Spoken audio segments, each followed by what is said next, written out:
Hello? She can't hear me, right? Okay, so it's unmuted. You already unmuted. Can you, they can't hear me. They can't hear me. Don't hear me. You can hear me, but I can't hear y'all.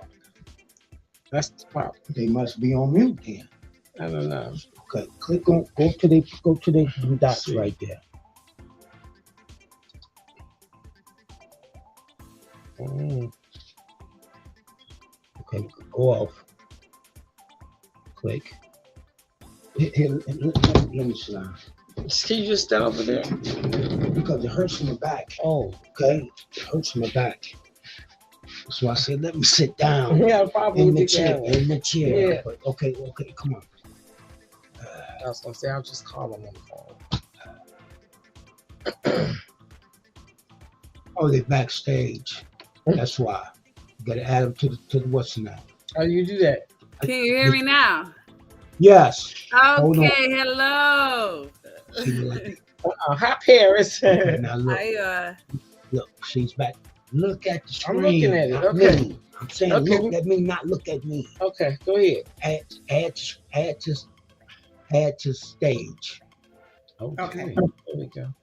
Hi, ladies. Hi. Hi. How y'all doing? Fine, Oh, you? Good. Hey, how are you? Good. Good. So nice to have you both tuning in tonight. Definitely appreciate having you guys as a guest. And typically, what I do first is introduce myself to the audience. And hello, everybody. I'm Marietta Elliott. I am the co-host for tonight's show, and I'm also the actual president of the For Real team. So I have two phenomenal guests on here, Paris King and Queen Nubia. They are joining me tonight because they have particular issues that they want to talk about, and I definitely want to hear from them. Particular issues that they want to talk about, and I definitely want to hear from them. Particular issues that they want to talk about. So you ladies doing okay tonight, right? Yes, Yeah. ma'am. Alrighty. So I'm so glad you guys came in. So Queen Nubia, you just came aboard, and of course, I want to know how you managed to find yourself onto our site. Okay, so I was scrolling YouTube and I found Raheem Yes. when he was giving out toys for the children. How you doing?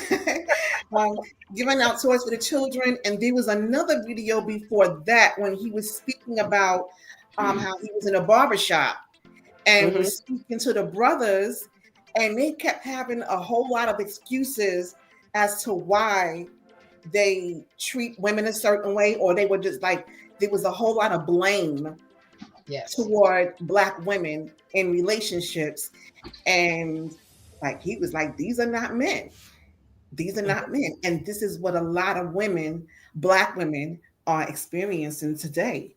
Yes. It's, there's a lot of disrespect, a lot of blame, and so we have this manosphere, right? The manosphere is this movement of men who they promote looking good, having a lot of money, and making women an object, making women at a, how can I say it? Not as important as them, because they're the prize. That's the thing. The men are the prize, and the women are beneath them. So what I've come to find out after speaking to some of these men and watching some of these manosphere shows is that a lot of these men, they're like hurt little kids, like hurt little boys. And the only way to have power is to have this look, the money, is to look powerful, like to play the part. But they treat women less than, and that's not cool. Right. But it's kind of like maybe they were hurt when they were younger or something like that and never got over it. So now they want to put on this facade like they're the alpha male and that the women are beneath them. That's the only way that they can feel like they have some type of control.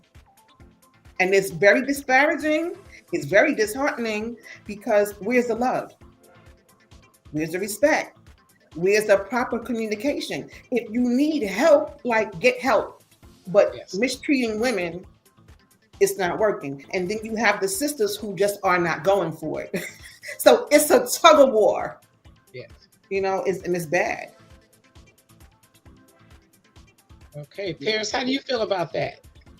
Well, she hit it right over the head. Basically, to me, it all started with the women, to be honest. It should we have to take some type of ownership and responsibility for our actions throughout the part. But I totally agree. We have sassy men because they're being raised by sassy women. The man has left the household. It's either, he likes the same sex, he's in jail, he like white women and another softer woman that actually got the time to learn how to be a woman. A lot of African American women, we did not get the opportunity or time because it was always a hustle and bustle for us. We're not as soft as what they teach, a Caucasian woman versus a Latino woman, because guess what? We always had to stand on the front lines with our men, and they totally forgot. So, I feel like when we start fighting for women's rights, we gave up on civil rights, where women's rights was never our fight at all. We weren't supposed to be fighting for that. You see what they just did to Camilla. You kind of get what I mean? So it's time to honestly bond and nurture. I can't say it's a lost cause, but it's some time for Black people to really look at themselves to understand that we're not Nigerian. We're not Ghana. We're not South Africa. We are African Americans, born here, raised here. A lot of our ancestors, to me, we've been here just as long as white individuals or European individuals. And we actually had to build this land.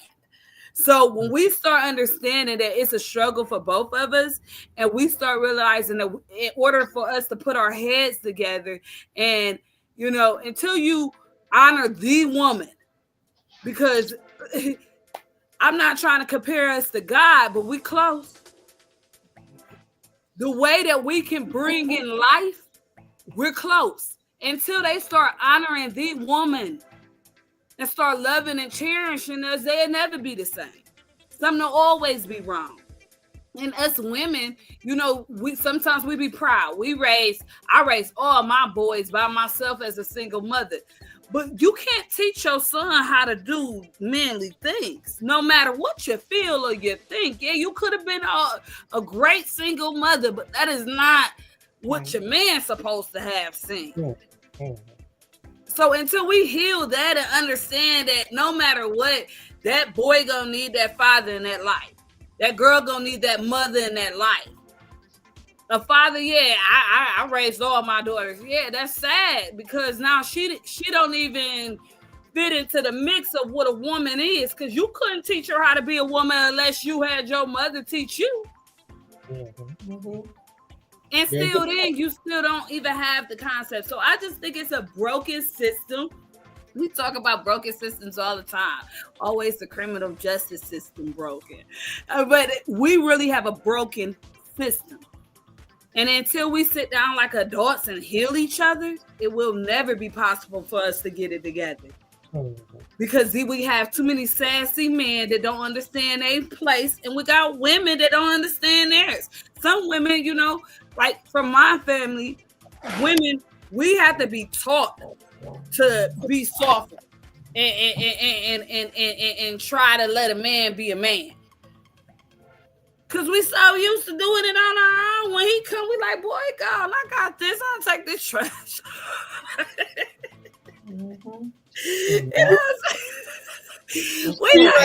Yeah, that is the interesting piece about it, is that, women have been made to step up to do what that man is not there to do.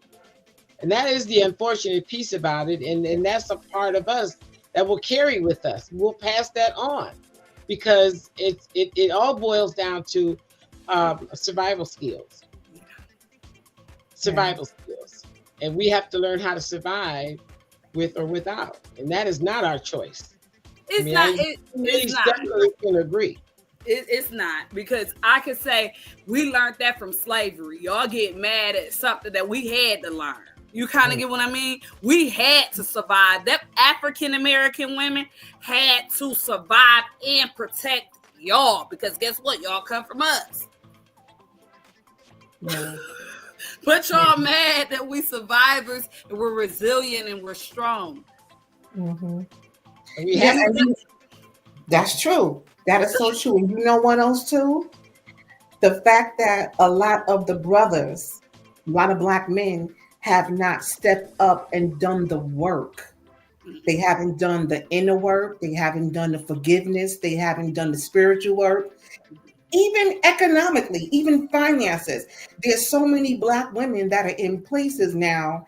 They're doctors, lawyers, and business owners, and just doing the thing. And a lot of Black men just fell off. They fell off. And so with Black women having all this freedom, like for instance, like I grew up in the 70s when there was a lot of Black power and Black women, you stick by your man. It was a lot of domestic violence during those times. And Black women stood by their men, by their husbands, because we was getting married back then. And so they still do. And it's worse now. Oh, you mean the domestic violence? Yeah. So, as Black women started receiving, making more progress, the Black men didn't do the work. So the Black women, like you said, was raising the children and everything like that, and the Black men did not do the work. So now, economically, Black women are doing a lot better, and so a lot of Black men are bitter. There's a divide there. I think you had mentioned something about the women's movement or something, or the women's rights movement in the 60s. Oh, okay. So the feminist movement, right? Yeah. Okay. Because we took their side throughout everything. See, one thing about African Americans, when we fought for civil rights, we didn't just fight for ourselves. We was fighting for the Irish, the Russians, the Puerto Ricans. When we fought for women's rights, we weren't just fighting for ourselves. We definitely will fight for the white woman. She had no voice at all. She knows she did. Only reason she had a voice is if she said a Black man touched her. Yeah. Yeah. Good point. Other than that girl couldn't even breastfeed her own child. You kind of. And that's a fact. I mean, that is a fact. So, that is so true. So, not trying to be down or mean or anything like that, but the truth is the truth. And like I said, 2024, if it didn't teach the Black woman and the Black man, because we got 90% of the Black vote, which is good. It's good. We all should have voted for it, but people had their reasons, but at least majority of us showed up and showed out for the right reason. What, voted for Kamala? Yes. What, you think that we should have voted for Kamala? Yes, of course. Why would you vote for Trump? Why would I vote for Kamala? Well, I will vote for Kamala only because she's the lesser demon. She's the lesser demon. The lesser demon. See, when we get people in the White House, they both ain't nothing. Neither one of them ain't nothing. Okay. The government ain't nothing. They always lied to us. They always stole from us. They always exploited from us. They always gave us treaties that never came through. They nothing. And that's like they nothing. But you gotta understand the worser demon. It's the worser demon. Worser demon. Okay, worser demon. I don't want to vote for no demon. But since you want to use that, right? Okay. Just basic common sense, right? You're looking at what Trump has to say, and we're looking at, and because this is all we have. There was Cornel West, but we never really even heard about him. But listening to Kamala, watching Kamala, even my 15-year-old daughter was like, she's not saying anything. It's like it was a show for her. It really was a shit show. Did you read her policies? No way, huh?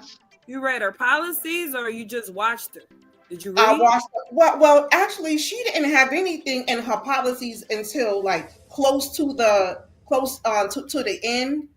But I was watching. Yeah, I was looking. I didn't see anything there. She spoke and she spoke a lot. Did a whole lot of talking, a whole lot of fake accents. It was like a circus. Listen, I couldn't sit there. I get. And you know what else too? I studied get that. Kamala. I've studied Kamala a lot. I went into her history from when she was. I don't care who I gotta vote for, not to vote for my oppressor. I don't care who I gotta vote for, not to vote for the person that colonized me.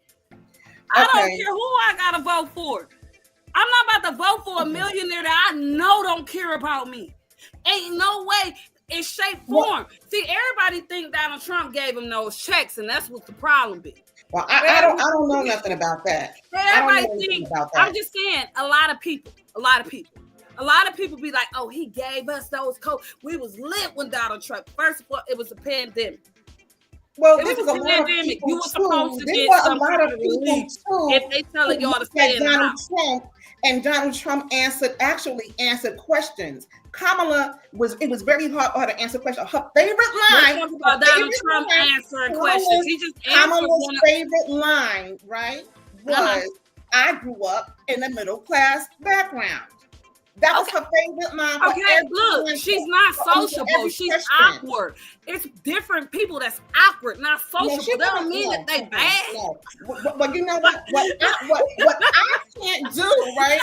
What I can't do, I can't make excuses for a grown ass woman who has this prestigious position to go in front of the American people and give us bullshit answers. I can't. Oh, like I'm gonna lower grocery prices only to come back and say that did I say I was gonna lower grocery prices? I didn't mean to say I was gonna lower grocery prices, or like to say let's keep immigration out. To only come back and say y'all dumb America. Okay, there's a whole lot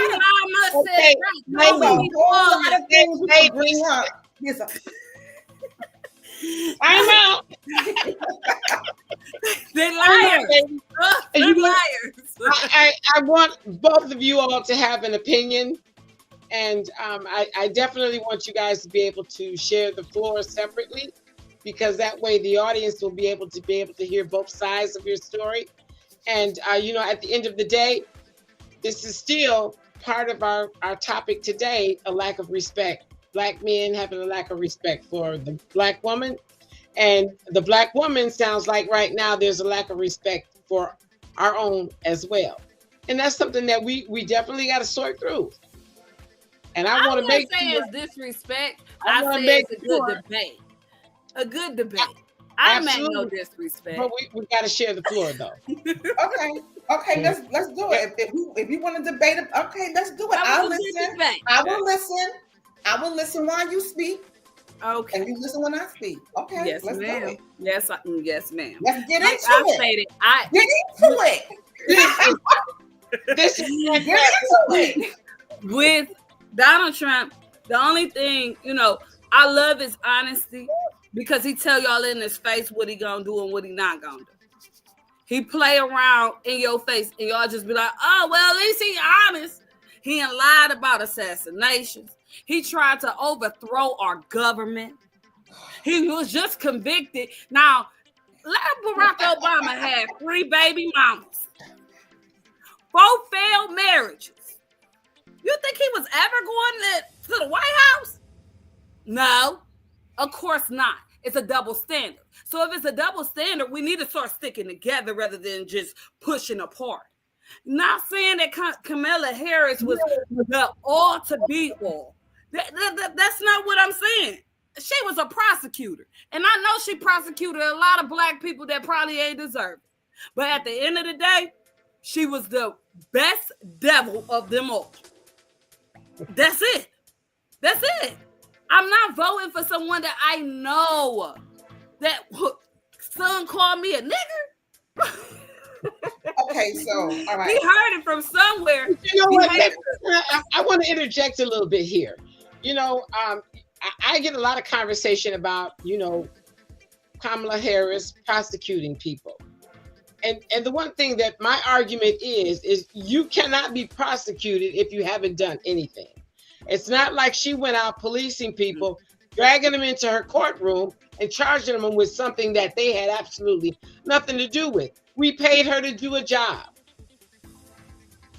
We paid the officers to do a job. We paid the school teachers to do a job, the crossing guard to do a job.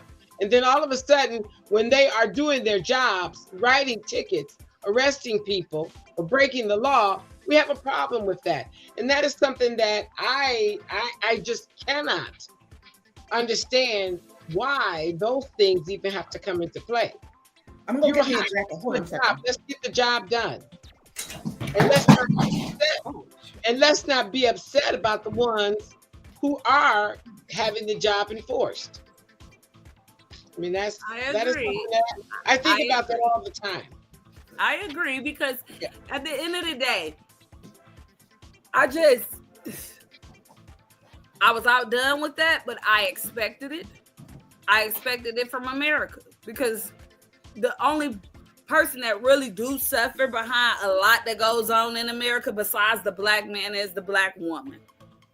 Because the black woman got to watch her kids go through things. She got to go through things. She got to struggle, and there's nobody to help. There's nobody. Welfare don't even want to help the black woman. Welfare never wanted to help the black woman. Never. It was never a time in America history that black women was on welfare more than white women, okay? They made this facade about us, and we believe it. We believe it. We go against each other. They stick together. Right or wrong, Donald Trump can go and blow up something right now. They're going to be right behind him talking about, so what? He blew it up. His inauguration is on the 20th. Like, y'all, 19th. Come on now. Okay, he got charged. He faced. Well, you lost me. You lost me when you said the best devil. The best devil, okay. I ain't got nothing much to say. I ain't got nothing to say. The best devil, I can't even rebuttal that. The best devil. So you got that. You got that. But as far as Kamala Harris's history, she didn't just do her job. She was a dirty prosecutor. And we all know that in this government, there are a lot of those. That's why we have innocent black men in prison. I see it all the time. 36 years, 42 years, 20 years in prison for doing things that they did not do, being falsely accused and doing a whole lot of time. So yeah, we may be paying people to do their job, but there's a whole lot going on too that's not right. And it's a broken system, it's a racist system, and it's just messed up. Kamala is one of those dirty prosecutors. Now, no matter what we want to say, she did hide evidence that would have freed True Love, that's his name, his first name, True Love, from death row. She doesn't get any points for that. I can't respect somebody like that. I wouldn't, I can't. Really? She hid the evidence.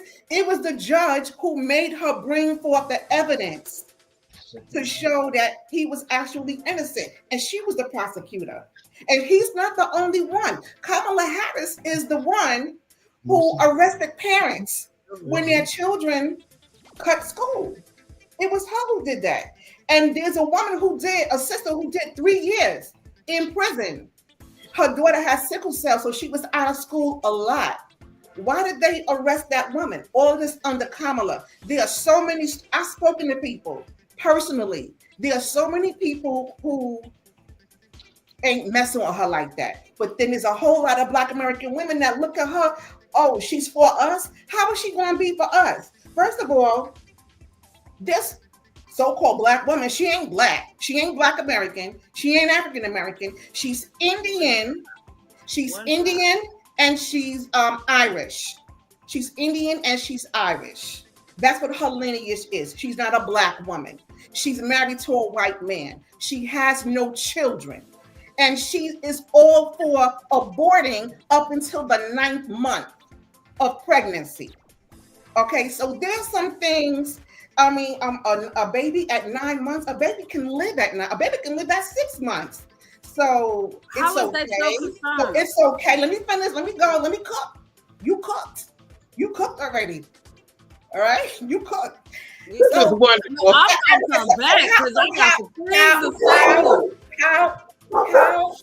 How now everyone has a right to their opinion, but we have to deal with facts. If you did your studying on Kamala Harris and you still want to vote for her, then okay, that's fine. But at the end of the day, she lost. Why did she lose? The American people did not want her. The American people did not respect her. The American people thought she was a clown, looking drunk, behaving like she's drunk on television, making, the accents. Oh, tomorrow comes what she say? Joy comes in the morning. First she want to be a preacher, then she got the fake Jamaican accent. Have you no empathy, man? Have you no empathy, man? Like, really? Then she got all the come on. Like, it was a joke. It was a joke. For her, there was Hillary Clinton. I didn't see Hillary behave like that. But you know what? There's one thing that all of the presidents of the United States have in common. Not near one of them give a damn about black people. Not one. It's our job to care about our people. Yes. So we don't need to be against each other when going against a government who don't give a shit about us. We have to do that for ourselves. Yes. I totally agree. I do too. Now, what I want to ask you, who make policies and procedures and different things like that? Because I don't think Kamala was making the laws and the procedures and the policies when she was prosecuted. I think it doesn't matter. It doesn't matter. It does. It does. When you have that ability and that power. Hold on. What about the part 5? Hold on. Let's talk about the part 5. Okay, ladies. We have to talk about the part 5. Okay, ladies. Bad. And we have to talk about. I'm talking. I remember that. I remember part 5. This man spent how many years in jail with beatings, with everything, all because Donald Trump? He wasn't even in politics. He just put his money to put a newspaper article out there. At the end of the day, Kamala lost. Like if you want to get into that, and I'm not for tampons in the boys' bathroom. I'm not for tampons in the boys' bathroom. We are women and there are men. That's your problem. Right? That's our problem. We always looking like we a woman, and I respect men. Like we and boys do not need tampons in the bathroom. Boys do not need tampons in the bathroom. Okay. I can't dictate what another person do with it, right? We got to remember one mic, right? They're not going to be men when they're women. We got to remember one mic, in the bathroom. Okay, one mic. Listen, either you want. I can't dictate what another person do. I can't dictate. I can't tell you what you eat. Don't make me use the restroom. You get what I'm saying? My life is here. Life is already stressful. Life is already hard. Who got time to focus on stuff that don't even matter to the black community? I don't care where you got it going on. We still got these civil rights together. We still ain't got that civil rights together. Y'all focus on all this stuff. Excuse me, ladies. I'm going to put you in office. We still don't have civil rights together. Can we move at one pace, please? I'm going to have to mute you, ladies, if you're not going to abide by the rules. I'm going to get. I was talking. Well, you're not sharing the floor. You're like both trying to go over each other. I was talking. She talked, and I responded. And we want to make sure we're not speaking at the same time. Yes, ma'am. And we definitely want to make sure you pay attention to the co-host. Yes. When she's saying okay. That's important. This is a wonderful situation. I definitely appreciate both of you guys, and I knew this would be this way because I like fire. I like strong Black women. I like women who stand their grounds because that's who I am. So this was an on-purpose situation, and it's fired up. I said to you both, we're going to fire up the world, and my God, we have fired up the world. You two have. And I definitely I love a good debate. Because this is the whole thing. If we're going to debate about a situation, no matter what the situation is, we both have points. We all have points. And the strength of the Black woman will carry on for life. That's never going to go away, because there's going to be a strong woman born in every family, simply because they're leaving behind a strong woman that passes on. So we got to think about having this strength and taking care of our children in a proper manner, because we've gotten away from it. The strength that we are sharing tonight should be the strength that we pass on to the young people who are trying to raise their children now. Standing firm in how you believe and what you want in your family and the values. Because everybody's got different values. And we can't say whose household is right and whose household is wrong, as long as there's no domestic violence going on, as long as there's no drug uses going on and children in the next room while you're getting high, or you're never showing up home for your children and cooking for them and being there for them. That's a problem within itself. So, you ladies are powerful. And I also want you ladies to share with the audience some of your power that's going to help these other people step up and decide, I don't want to lose my child to gun violence. I don't want to lose my child to a gang. I don't want to just lose my child because I'm not paying attention and they ran off.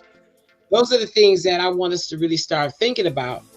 And I want to attract young people like you guys, because I think that's so necessary.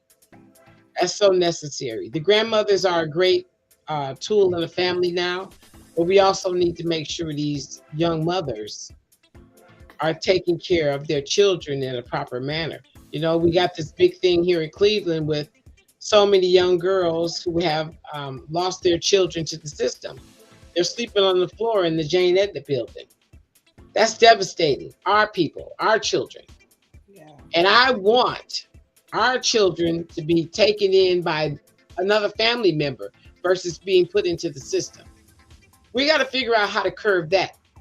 We got to curb it, because it doesn't make sense for families to be so big, yet and still they can't take care of one or two children until that parent gets themselves together. So let's get some thoughts on that. Well, my thoughts on that is these parents need to step it up. They're not the parents that they used to be. It still take a village to raise a child. Yes. And nowadays, these parents don't even want you to say nothing to their child. You kind of get what I mean? So to me, it falls back on the parents. It falls back on a Black woman. I mean, but why? Why is it that these women no longer want the village? Yet and still they're losing their children to the streets. Because these women, to me, are not really caring too much about. They care. I can't say they don't love their children. They just overwhelmed, overworked. My child, honestly, my children, I have two, don't go outside. They don't do nothing. They don't, do the social media thing like that. You kind of get what I mean? No. And I make sure that I nourish them. I make sure that I teach them. I make sure they go see their dads. I make sure that they do the things that I need them to do. But being a part of this outside world, being a part of this outside world, I don't feel like my children need to be. Sometimes you got to understand, we are not back in the times where black and white TVs was at. We're here where everything is at their fingertips.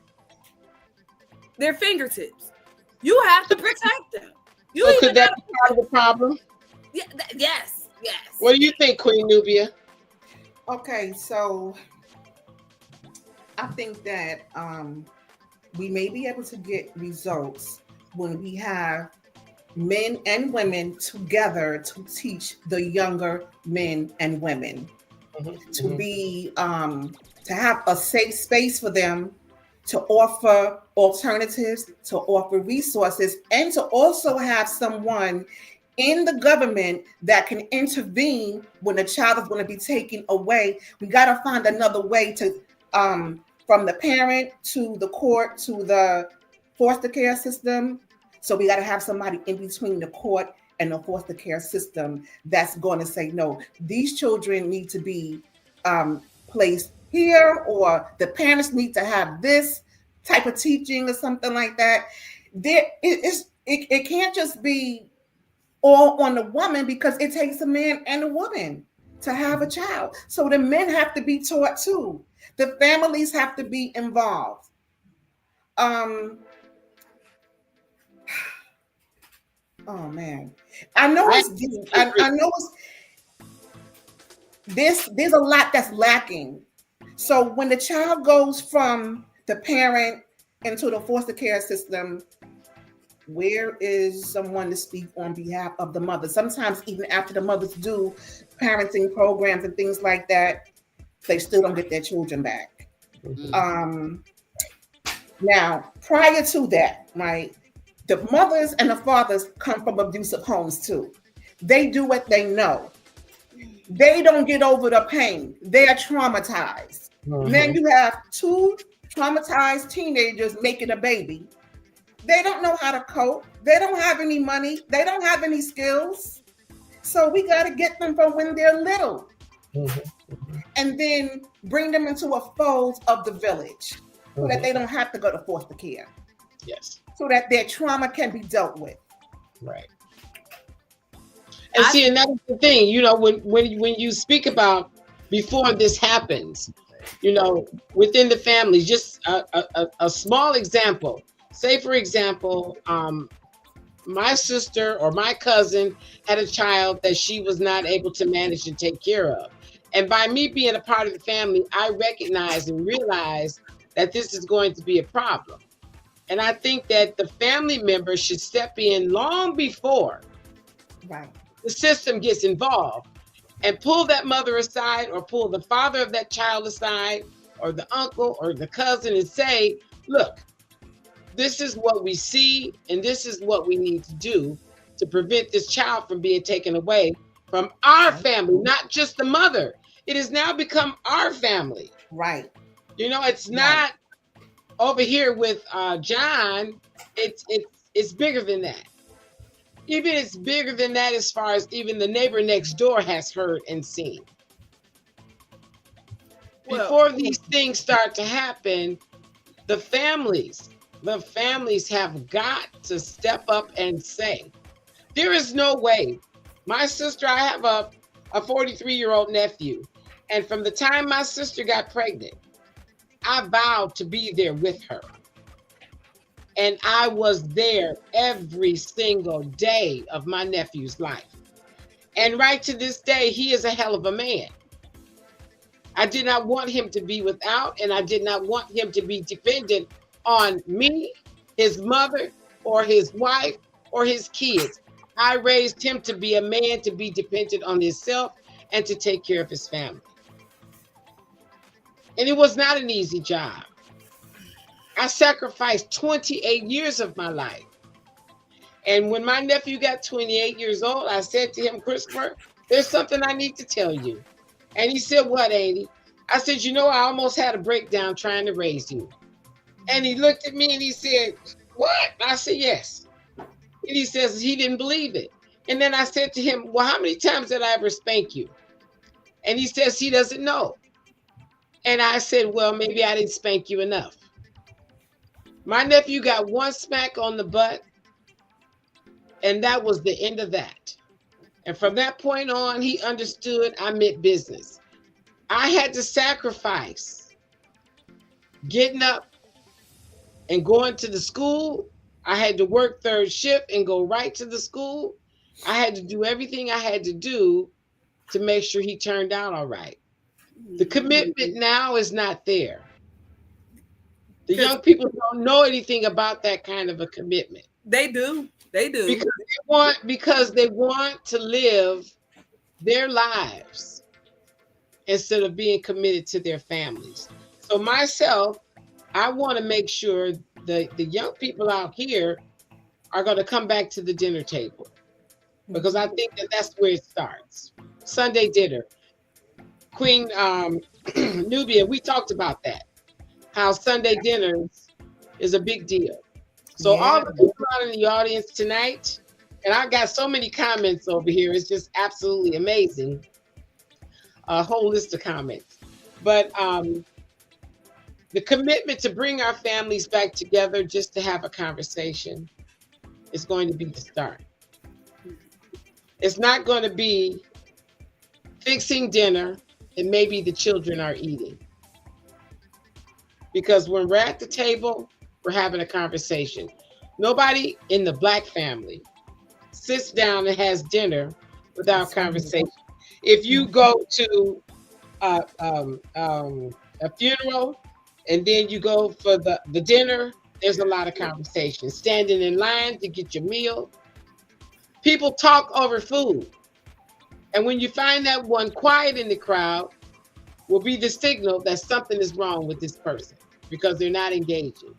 So everybody out in the audience today, I am pushing for 2025, for all the moms, for all the dads, for all the grandmothers. Let's bring these people back to the table. Yes. Let's bring them back to the table. Yes. Okay. And for the moms who have young girls, get them kids in there and help them learn how to cook like we had to do. Okay. That's my goal. And I got Queen Nubia, I got Paris, you know, and Paris is my daughter. She's not my blood daughter, but I adopted her from day one because she's a Spitfire. She's a girl with a lot of soul and a lot of heart, and she's strong. Paris will not be pushed around, and I'm the same way. You too, Queen Nubia. When I had that conversation with you on the phone, we talked as if we've been knowing each other forever. Exactly. Yeah. You know? Yeah. This is an example for the rest of the women in the world. This is how it's done. This is how it's supposed to be done. And I am going to adopt you too, Miss Queen Nubia. You're going to be part of the For Real Team family because that's what we need. It's got to start somewhere. And what's beautiful is that, you know, there's a lot of people out here that view us, a lot of people. And there's not many, and I will say almost not one has sent an email to our site. You're the first person I ever reached out to. And God in heaven knows, I am so grateful. I am so grateful that I now have you on the team. And we're going to work together, and we're going to continue this conversation for the world. Okay? This is going to be for the world, ladies.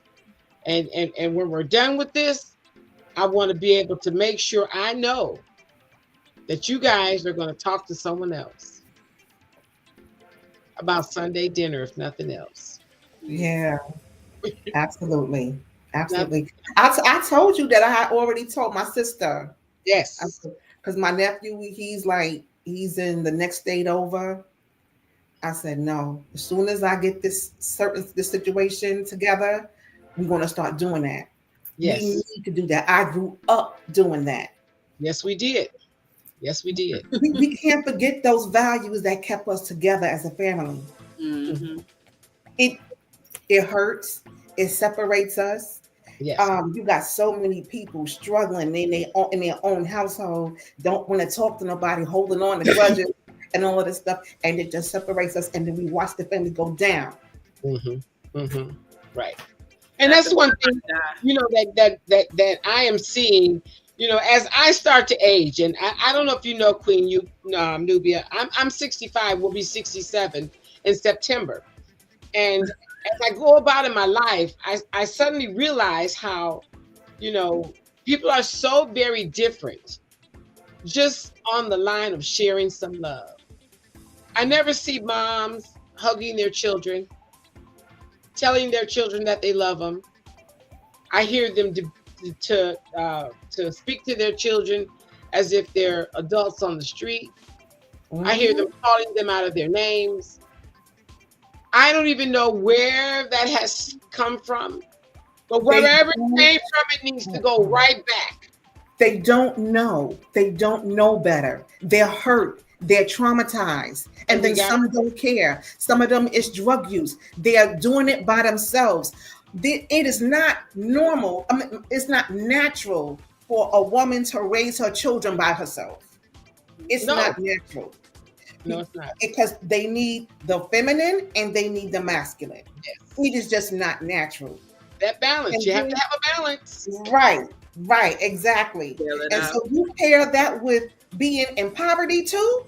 Mm-hmm. It's like the parents lose it. They lose it. And really at that time, they're just trying, like we all are doing the best that we can with what we have at that time. And sometimes people are just that messed up at that time. Mm-hmm. And unfortunately, the children suffer. Yes. Well, I don't know. I can honestly say, I don't know. I had to fight for my child at the age of 16. And we're very ignorant. That's what it is. But ignorant is no excuse for anything. You kind of get what I mean? At the end of the day, we can call each other ignorant and say that we don't know, but we have to know. We got to start knowing something. When you guys was talking about, basically who is there, it's a GAL that's there. It's a GAL that is there to talk for the mother and talk for the father and talk for the kid. They say they talk for the kid, but they be in the mother and father business, So it's ways that you have to fight for your, a guardian ad litem. A guardian ad litem. Yeah, that's who's in that court system. See, I'm in school for law. I actually been through a lot of things of what I've been through throughout life that had taught me. But if I didn't have this fire and if I didn't fight, I would have lost out on a lot of things. I got my daughter back 2 months after I lost her out 3 days out the hospital when I was pregnant. But something that they already knew what was wrong with me and what they labeled me as ever since I was 11. So with that being said, you have to fight. Everybody don't know how to. There has to be somebody to fight for the ones who don't have a voice. Mm-hmm. Unfortunately, we see what it is.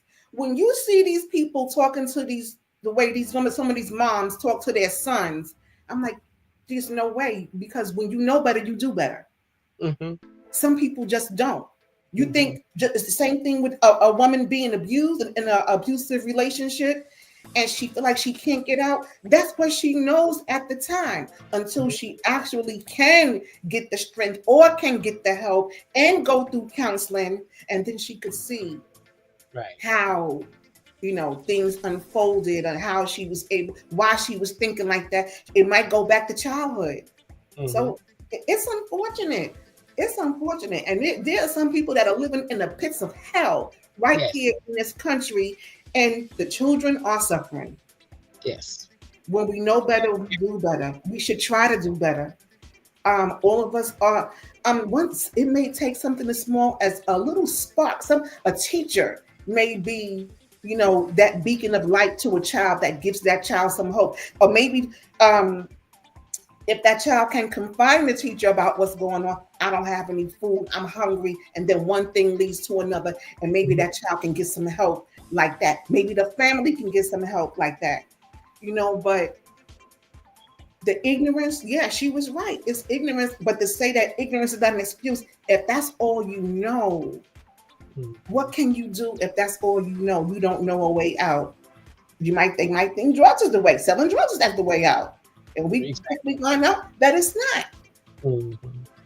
You can only do what you know. Right. That's very true. And that is the unfortunate piece about it, is that you know, we are, as we've always said, products of our own environment. And that too can be very scary. That can be very scary because a lot of times, you know, it's just that environment that continues on the so-called tradition. You Right. and I'm pushing for our young ladies to make better decisions about themselves, and as far as having a boyfriend or a husband, they need to not just look at him, but they also need to look at his family dynamics, because there are Yes. things that happen in families that people don't necessarily know until they're married into the family. Right. And that's something that we've got to start making our young girls understand, that, you know, it's important to know who you're dealing with, not just him, but the family. Right. Because if there's a lot of people in the family that are alcoholics or drug addicts, odds are you're going to face that at some point. Right. That can become the problem. Yeah. That can absolutely become the problem. So, when we think about relationships, even our young men, it's the same thing. The young men got to make better choices, because a lot of times, interestingly enough, you know, the young men get these girls pregnant, and then all of a sudden, that's not who they want to be with. But they wanted to be with that person until they got pregnant. So he has to be a little more responsible in that area as well. Because I would say to my nephew, you know, I find it awful odd that these guys are so in love with these women until they're pregnant. And then all of a sudden they see their big blue lips, they see their cross eyes, they see their acne skin. And all of that was there before they got pregnant.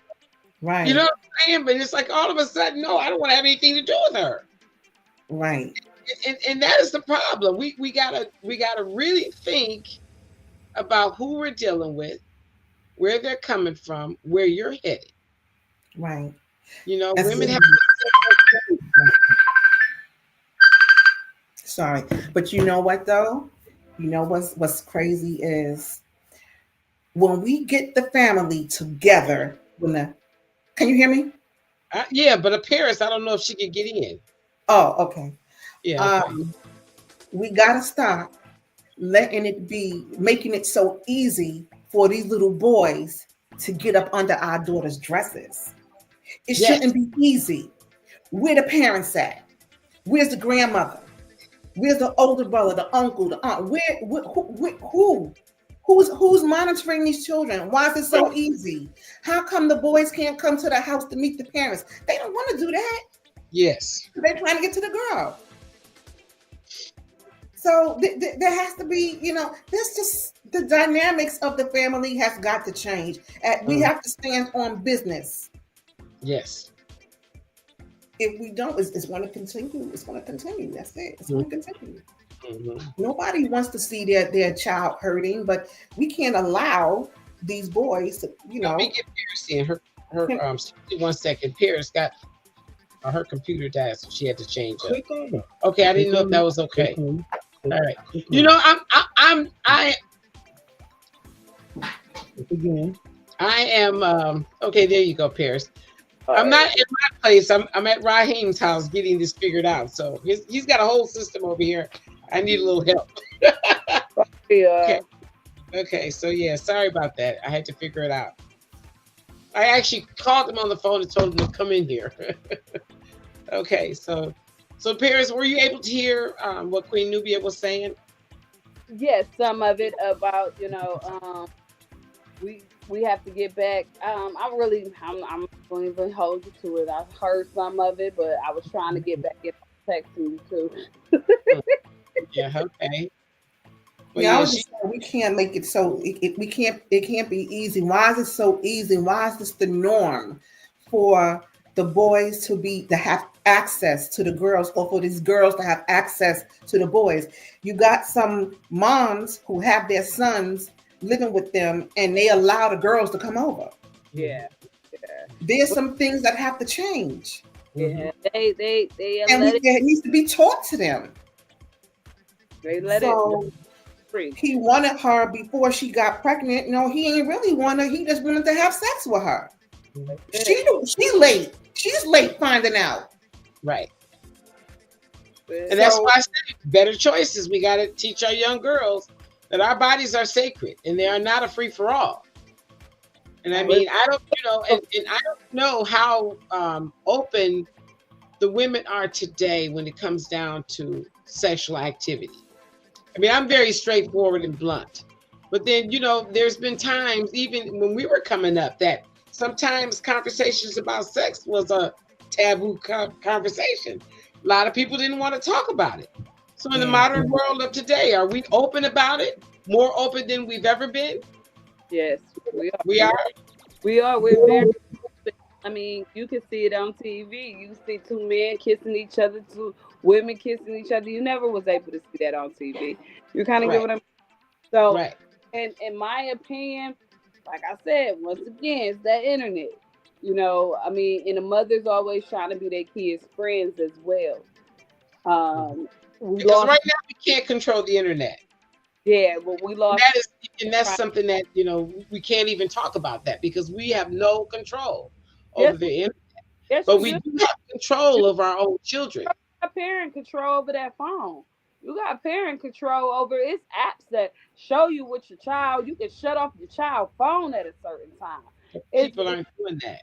Yeah, it's YouTube apps that if you're not over a certain age, you can't go on YouTube. And your parents get to block what's going on. They're not blocking it. I mean, I laugh at this Instagram, that page that I see time to time. I laugh at it because it's this young girl and she like no older than 6, and she be talking about no, that's my husband, girl, acting like her mother. You know what I mean? And having them dress like them and do the dances like them, man. You kind of get what I mean? Back in my time, when they told us to do the dance, we came in the middle of the floor and all the adults just seen us do something like this. Now they say do the dance. The little girl turning around in the pamper, putting her hand on the wall, twerking. You kind of get everybody laughing, thinking that it's funny or it's cute. Look at her, or they got the little boy with gold teeth in his mouth. And that's setting the stage. Yeah. So that is setting the stage. It's what they see. For things to come. Oh my goodness. My goodness. You're a queen. I'm like you. Oh my goodness. It is crazy. It is really, really crazy. It really is. My goodness. But yeah, we're setting the stage. We are. And for the people in the audience, for the young moms that are out there listening, please hear that. Please hear that you're setting the stage. And you're introducing things that you may find comical, cute, but it's still being planted. And every seed that is planted, as long as it's being watered, and even if it's not being watered, it has the ability to grow. Mm-hmm. And that's the part we need to think about, ladies and gentlemen. We got to think about that piece of it because that is very, very important. Mm-hmm. Very important. Absolutely. Well, we want our men to be men, right? We want our men to be men. We want our men to be leaders, providers, and protectors. Well, you know what? That mother that's raising her son to put on skinny jeans and heels and makeup and everything, flaunting around like a little girl, that ain't cute. It ain't cute. How he gonna be a man when you letting him think it's okay to look like you? Where the father? Where the daddy at? Where the daddy? Where? Or buying into we want men. Well, how we want? That's not raising a man.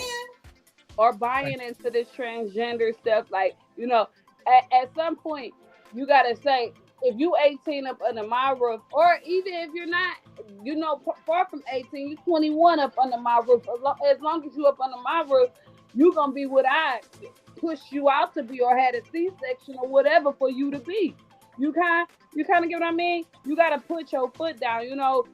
they go through those stages. Definitely in today's world where they are serious. You know, I raised Kamala and Waltz, they said it's okay for a kid to go across state lines and get the surgery I and don't all that other crap. Well, let me say something, lady. worry about Kamala and Ross. I can't worry about what these government people are doing because it's so much work that need to be done in the neighborhood. And you A know, lot of people believe them, though. A lot of people believe it. That's the problem. There has been so much that has gone on since the very beginning of time.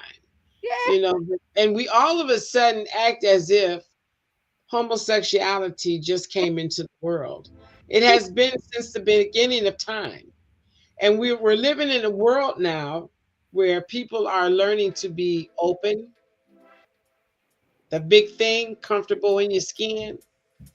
We are promoting a lot of things that we're not going to necessarily care for later in life. We promote some things that can cause our sons to be murdered because they are pretending to be women. We're causing ourselves to raise women who are pretending to be men, and when they find out they're not, they get then killed. that can cause them to be murdered. Those are the things that we're not thinking about. We are not thinking about those pieces. I'm a lover of all, but if we're going to be accepting to this, we have to make sure the person has to be extremely honest about what they're doing here, because a lot of people have lost their children behind that behavior. Yeah. Yep. Have lost their lives. I personally just believe that I hate that. where I'm at in life right now and what I'm seeing this world come to, you know, they've been saying it's the end time since, you know, my grandma, you know, my great grandma was, you know, the book of Revelations and things like that. You're living in the last days. Yeah, we've been living in the last days for a long In the last days. So, you know, what I personally feel is that my fight is no longer the fight of American people. You know, I mean, my fight was never their fight because I was never a part of it. You know, black people don't understand that we really don't have our civil rights.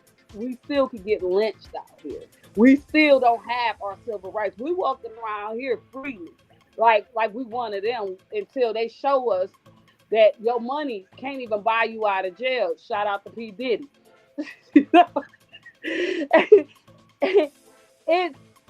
We're in two different worlds.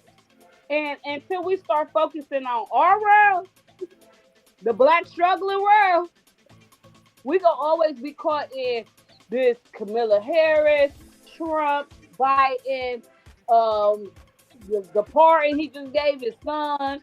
Like, these are not our fights. This is why we messed up in the beginning with the civil rights. We spend too much time with the wrong thing. These are not our fights. I agree. I can agree. We spend too much time with the wrong thing, ladies. And for all those out there in the audience, we're going to stop tonight. And from this day forward, we're going to invest our time in the right things. And never mind all the stuff that has happened yesterday. Let's get on board, everyone in the audience. Let's get on board with changing our community, our families, and our futures. Because I'm 65. How many more years do I have to fight? I've been fighting all my life. Me too. That's most black women. That's most black women. Yeah. And so at what point will we have to stop fighting so hard against one another? Yeah. Because we're going to always have to fight against the white man. Yeah. And we're going to have to fight in a different way because he's going to let us have guns. And he's going to let us register those guns, whether we do or we don't. And when they pull us over and they run our plates, it's going to show, oh, they have a permit to carry. So now that officer gets out the car with the mindset of, hey, they may have a gun. So I'm walking up to the car with the intention to kill. Right. And nothing's going to be said There will be no more arguments. And that's something that we as Black people, we better get that. We better get that. We got the right to bear arms. That's only giving them the heads up on who's bearing the arms now. Right. And they're coming prepared. And there will be no more arguments when they unload their guns on us. No. And they don't for it. You know, they unloaded their guns on the young man in Akron. Yeah. And after they unloaded the guns on this young man, they had the audacity to handcuff him. And you better believe he bled out in the street. By the time he got to the hospital, he probably didn't have an ounce of blood in him. They had to still cuff that man while he's bleeding out in the streets. So we got to get these young people out here to realize these guns were given for good reason, to help them do what they can't do anymore.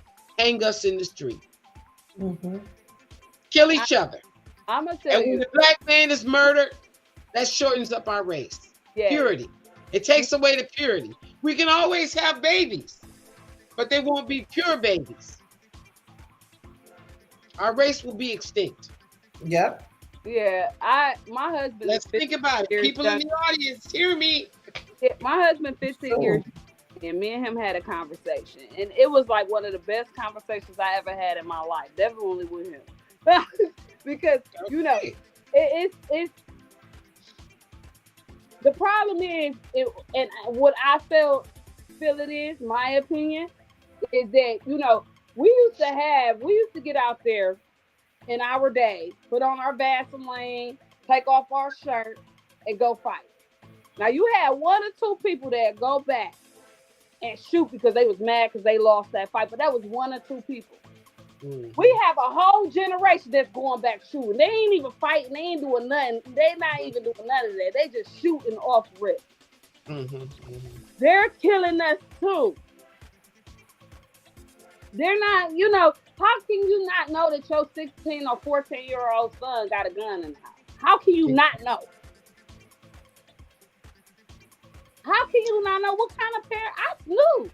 Y'all don't snoop no more? Well, you know, and I was about to say that because, you know, in my house, there is no privacy. I'm going to look through your things and I'm going to make it very clear. I'm going to look through your things because this is my house. Yes. And you are my child. Yes. And we got to get back to that, moms, dads, grandmothers, cousins, the adults. We got to get back to investigating. Absolutely. It's called a suspicious mind, and now I have to act on it. Now I have to act on it. Yeah, because it's better if you act on it than the police coming up in there. Yeah. Finding something. Exactly. But you know we got with or without the weapon. Audience, please hear us. Please hear us. Please hear us in the audience. Because this is important stuff. My two ladies here have opened up a can of worms, and I want the worms out.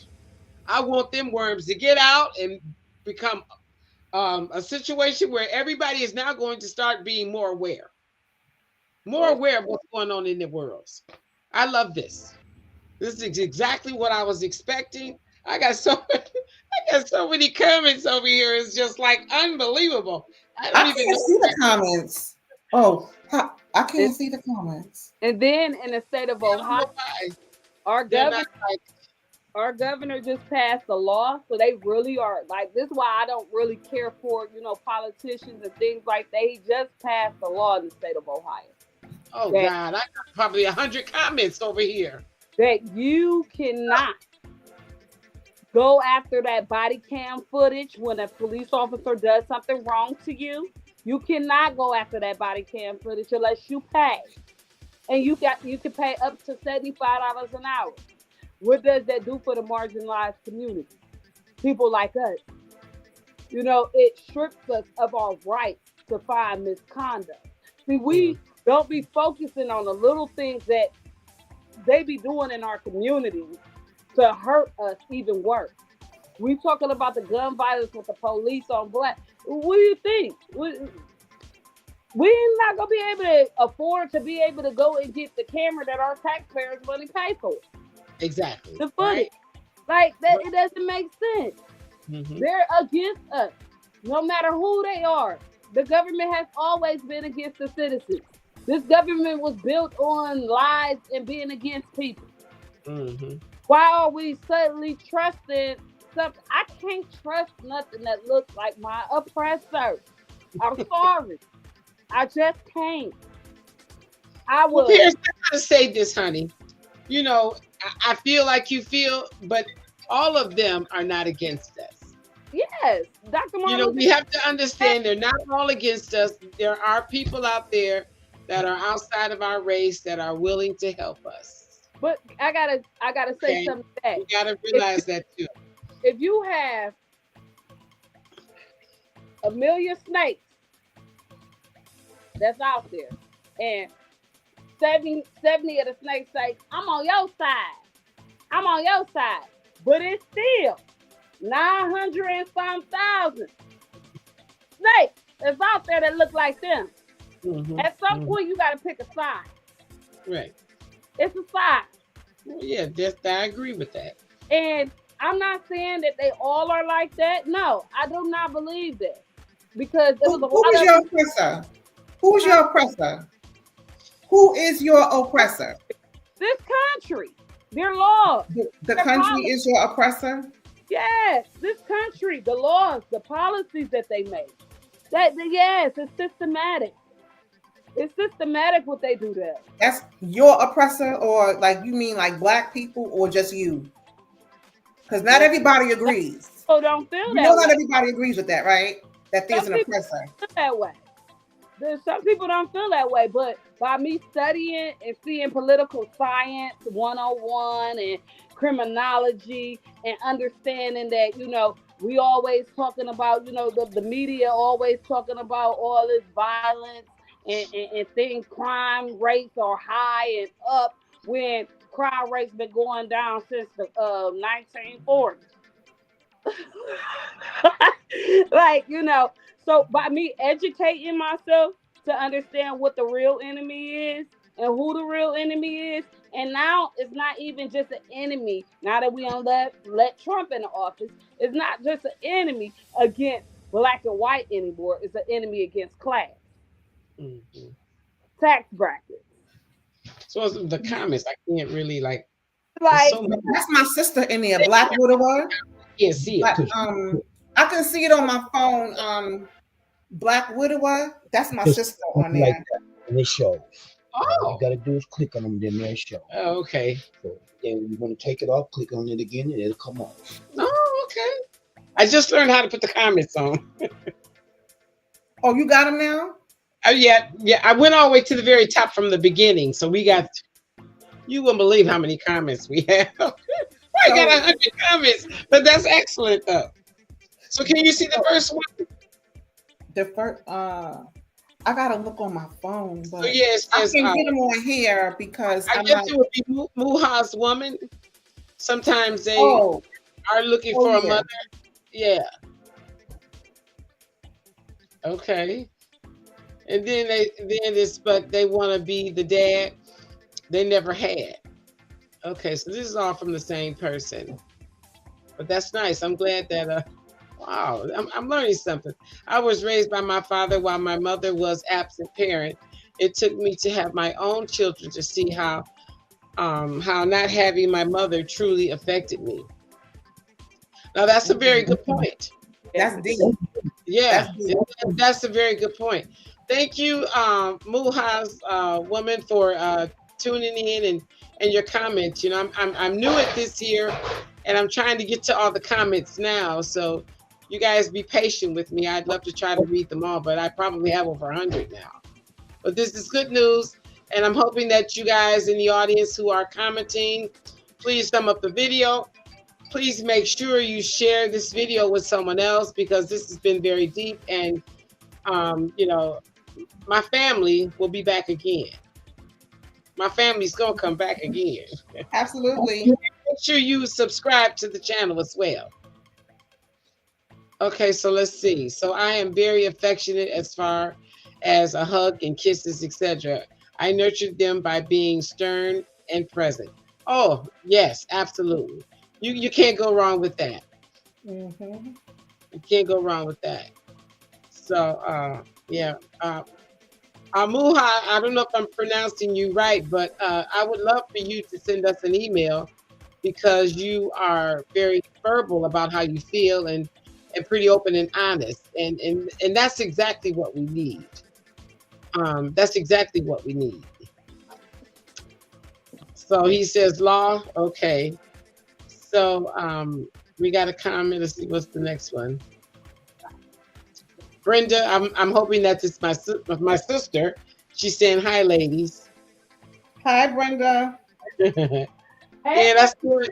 Yeah, she's the mother to the nephew that I was talking about, and she's like my only sister now because my older sister passed away. So Black Widow, let's see, let me see if I click on Black Widow.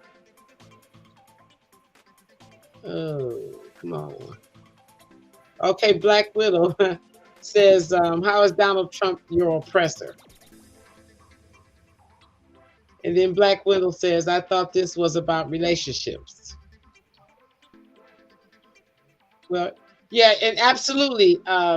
Interestingly enough, yes, this is about relationships with parents and their children and raising them the proper way. But you know, the government will be involved in our lives, and that does affect our relationships because if one person is Republican and the other person is a Democrat, there's a battlefield right there, and you guys must agree with that.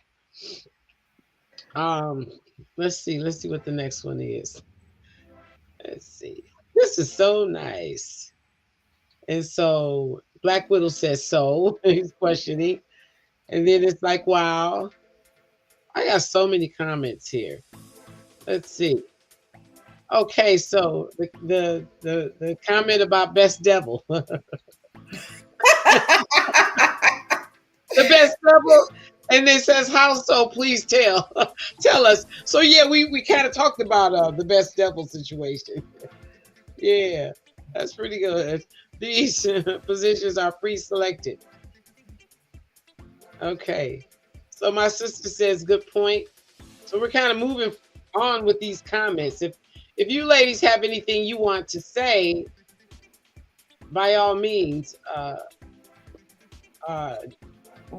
please say it. Mullah's One Woman and Black Widow. Those are my sisters. Oh, okay.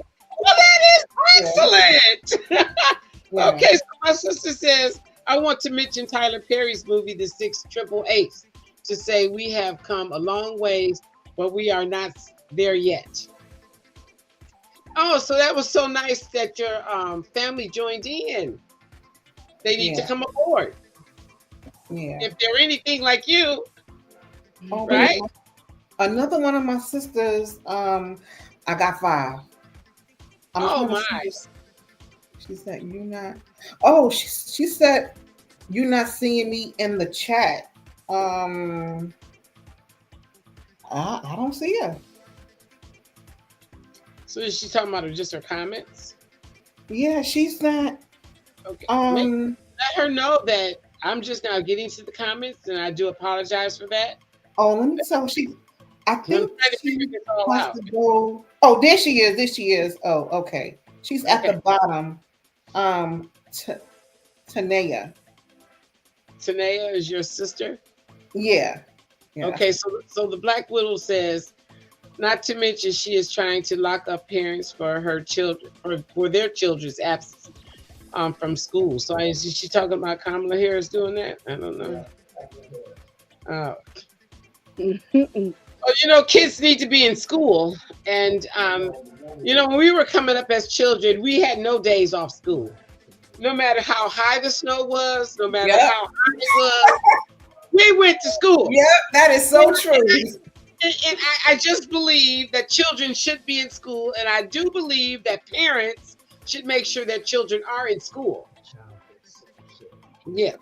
Now, that's if you're not homeschooling. You can homeschool too. See, now when How you many people homeschool, are homeschooling? Is that popular now? My son. yeah, Uh-huh. yeah, I homeschool my children. Oh, great. But then I had to go to work, so then I put them in school. But my sister, Black Widower, she homeschools. She homeschools currently. And I homeschool. Good. Yeah, and but you know the thing about the homeschooling is you have control over the environment. It's not your child in school with 30 other kids with only 40 minutes to learn a subject, and if they don't get it, they come home confused and can't do their homework, and now you yelling at them. It's you get to structure the homeschooling the way you want it. You can teach whatever religion you want to teach. You can teach them how to cook. You can teach them those what they call home economics, which they took out of the school. Yes, they did. Give them their dance lessons, their gymnastics, whatever. They can read one day, do math another day, and you structure it the way you want to. You control that. I'm so for it. I'm so for it. Well, let that be the wave. You know, somehow or another, we've got to encourage the parents to do that, because I know that Raheem is always having conversation with me and the world in reference to teaching our Black children. So now if we start getting into homeschooling, there will be no excuse. Yeah. Exactly. My son, exactly. But my a lot wait 1 second, Queen Nubia. Sorry. Look at my little girl sitting up there with that cigarette. I know, but it's been an hour and I am going to get you. I'm watching you now. I'm going to have to handle you. Let the world know. Let the world know. Okay. I had to call you on that. He go to Nordonia homeschooling. His actual high school has a program that they established for kids to go to homeschool. Oh. So, yeah. So it has. Yeah, I didn't know that. I didn't know that. So now the people in the audience will have an idea about what's out there, what can be done, you know, because I know a lot of people do homeschool, but how many people are willing to do that? Not many. Exactly. I work in the school system out here, and these mothers cannot wait to drop their children off. They cannot wait. When summertime school's about to be over, oh my God, what am I going to do? These kids are going to be home all summer. When they come back in September, oh, I can't wait. I mean, they really think we're the babysitters. Seriously, they do. And that's bad. COVID showed you know, COVID showed a lot of schools and teachers that, you know, they couldn't wait to get their kids back. You know, I don't understand that, because I hate to see my kids go. You kind of, I mean, so it was very hard for me to understand that. But yeah, they do think that they babysitters. They do think that's their break. Not knowing that even when they're in school, you still got to do the work and go to parent-teacher conference. You got to make sure this teacher is teaching your child correctly. You got to make sure that you're going to these meetings. You doing these night classes. You kind of get what I mean? It's still a job within itself. Yes. But it's worth it. And in each state, there are different laws. Like in some states, you have to report. In some states, the school will allow you to have books from the school to teach your children, and you have to report quarterly to see what you're teaching your child, because it has to be approved by the district. In some states, you don't have to submit to the quarterly meetings. In some states, you don't have to. My sister, she knows because she's doing it. I don't do it anymore. But you don't have to. So in some states, you don't have to do anything. You just homeschool your child. You don't have to submit to the standardized testing. It's optional in some states. Yeah, so it's a good way to keep your family together and to keep your children's minds pure. Because when you put your children in the system, you're going to see the little boys that dress like girls, the little girls that dress like boys, the bullies. You want to see the kids who come from different types of home, and they bring all of those dynamics in there, and they expect those children to learn the same. All children don't learn the same and don't learn at the same pace. So 40 minutes could be good for one child. It might be 20. Some may need a little bit more. The teacher's only there for a certain amount of time. And then when they get home, if you got a parent that works or whatever, or the parent don't care, they don't always have time. They don't always have time to help the kid. Yeah. So for those who can homeschool, there are groups in place in every state. There's a convention every year in Atlanta for homeschool. I do remember that. Oh boy. Every year. Well, they all get together and they show like the latest books, techniques, co-ops where other parents get together and have field trips in that area. Homeschooling, that is, oh my goodness, like you can keep your children. You can save your children by homeschooling because they're with you. You're the one responsible. But if you don't have the time to sit there and teach your children, like who knows your child better than you? Not the teacher? Yes. Not the teacher? Are they doing all 12 grades? Huh? Are they doing all 12 grades? Yes. Yeah, you can get the high school diploma. Some people homeschool all the way up, and they're a lot smarter because you know what? They don't have the disruption or the pressure. They don't have that pressure. Children and things like from that. Their fears. Yep. Yeah. Wow, that is exciting. So, ladies, gentlemen out there in the audience, because there are single men out here that are raising their children, you know. Homeschooling, now we see it's an alternative. We can bring our kids home and teach them. And, you know, I have to ask the question, the parents' responsibility to supply all the needed books, or the school will do that?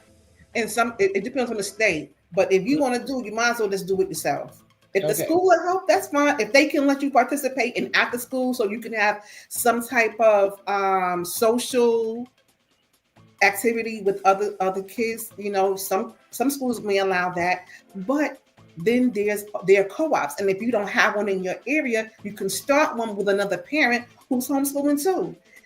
You can probably get together. One parent may be good at teaching math, one may be good at reading and vocabulary, one may be good at cooking. You can get together, put your resources together, and teach these children.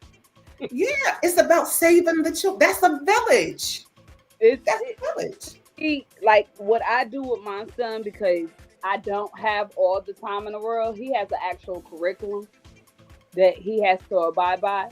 And that curriculum teach him his geometry, his digital art, different things like that. And, you know, what he don't know, by me being a student as well, I learned a lot, not from my teachers, but from YouTube. Use YouTube in the right way. You kind of get what I mean? I learned a lot off of TED, you know, different programs. I'm a visual learner. Everybody is not a visual learner, or, you know, a learner that, you know, have to touch things. Some people are hands, so I don't have to touch things. You got to learn your child, you know, learning style. My child is not a child that he doesn't care to interact or anything like that. He is sociable, but he's not. He wake up some days and he don't want to talk to nobody or deal with nothing. You kind of get what I mean? And I'm like that as well. I wake up some days, I'm like, not today. So, you know. I never wake up in that mood. I have never had that kind of mood in my life. Yeah, I wake up. It be my mood swings. He get it honestly. Never had that. He get it honestly. But you know, I say not today. I don't want to go to work today. I can't say that. I can't, you know, we so stuck in this world, we can't even afford not to take off of work. Who take off of work? Yeah. You can't even afford to lose a day in today's world. You know, even with two people helping in a household, you kind of get what I mean. It's still hard. The cost of living is crazy. Yes. It is crazy, and that's the reason why we gotta push for our young people to continue to be self-sufficient and be able to stand on their own, and to be able to make a dollar if they're not punching the clock, and make a legal dollar. Perhaps start their own businesses, because I push entrepreneurship as well. I mean, that's a big thing. Everybody is not made to be an entrepreneur. They don't choose to do that, and absolutely fine. But we want to push our children to be able to obtain decent jobs that's going to help them raise their families and give those children the extras, like going to summer camp like we did, or taking a week's vacation, or that's something that when we were coming up, we did a lot of camping trips and drive all the way to Las Vegas. I mean, right, one time when we were kids, we all drove to Las Vegas, and as we went across the desert, we all came down with chicken pox at the same time. Wow. Which was an unbelievable episode. I still have a scar from one of the chicken pox. But anyways, it was just about, going to the camp for 2 weeks in the summertime, or taking a vacation. We never just got out of school and our parents didn't have anything for us to do. We had vegetable gardens in the backyard we had to take care of, cutting grass. We had so many things, even if we didn't have homework or work to do as far as school was concerned. We had to read a book. We had to read the newspaper. We were occupied. Our parents kept us occupied. Even when it came down to just keeping our rooms clean or doing our laundry, they kept us occupied. Sure. And we give them too much free time now for our children. We bring them home, let them go in their rooms, and we don't see them till the next day. Talked about this before on our channel. We've got to stop just tucking our children away. Yeah. We got to go in there, sit on the bed, and conversate with them. Ask them how they feel. And as parents, we need to be able to apologize for our bad behavior. Right. If we're swearing at our kids because we're upset, we need to be able to go to our children and say, I didn't mean to do that. I don't want to speak to you that way. I don't want you speaking to me that way. We got to correct things that we may have fallen short on. Right. Because that was them. That was them. To be able to know that you cared enough and you respect me enough to apologize for your behavior, your children are more likely going to be able to do the same thing to you. Yeah. They slam a door, they're going to say, Mom, I didn't mean to do that. I'm sorry. And then tell you why you did that. That was one thing with my nephew. We had so much conversation. My nephew was just like, oh, Amy, really? Seriously?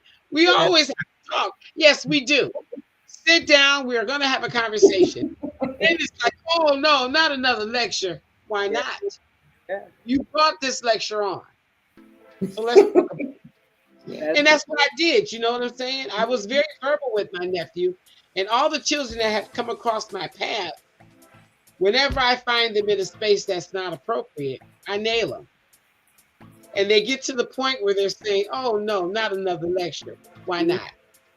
You're doing things to make me speak. Yes. And as parents, we got to be able to say, oh, I'm too angry to deal with this. You need to calm yourself, and you need to deal with it right then while it's fresh. Better practices. Everyone in the audience, let's take a long, hard look at how we have done things yesterday, and let's try to do something different today and from this day forward. Because I got two sisters here, they're on fire. And everybody that's out there in the world, one thing that I will say, you don't belong on this podcast if you're not here for the right intentions. I will say that again. If you're going to tune into this podcast, and if you're not here for the right intentions, you don't belong here. There are a lot of places out there that you can fit in just fine.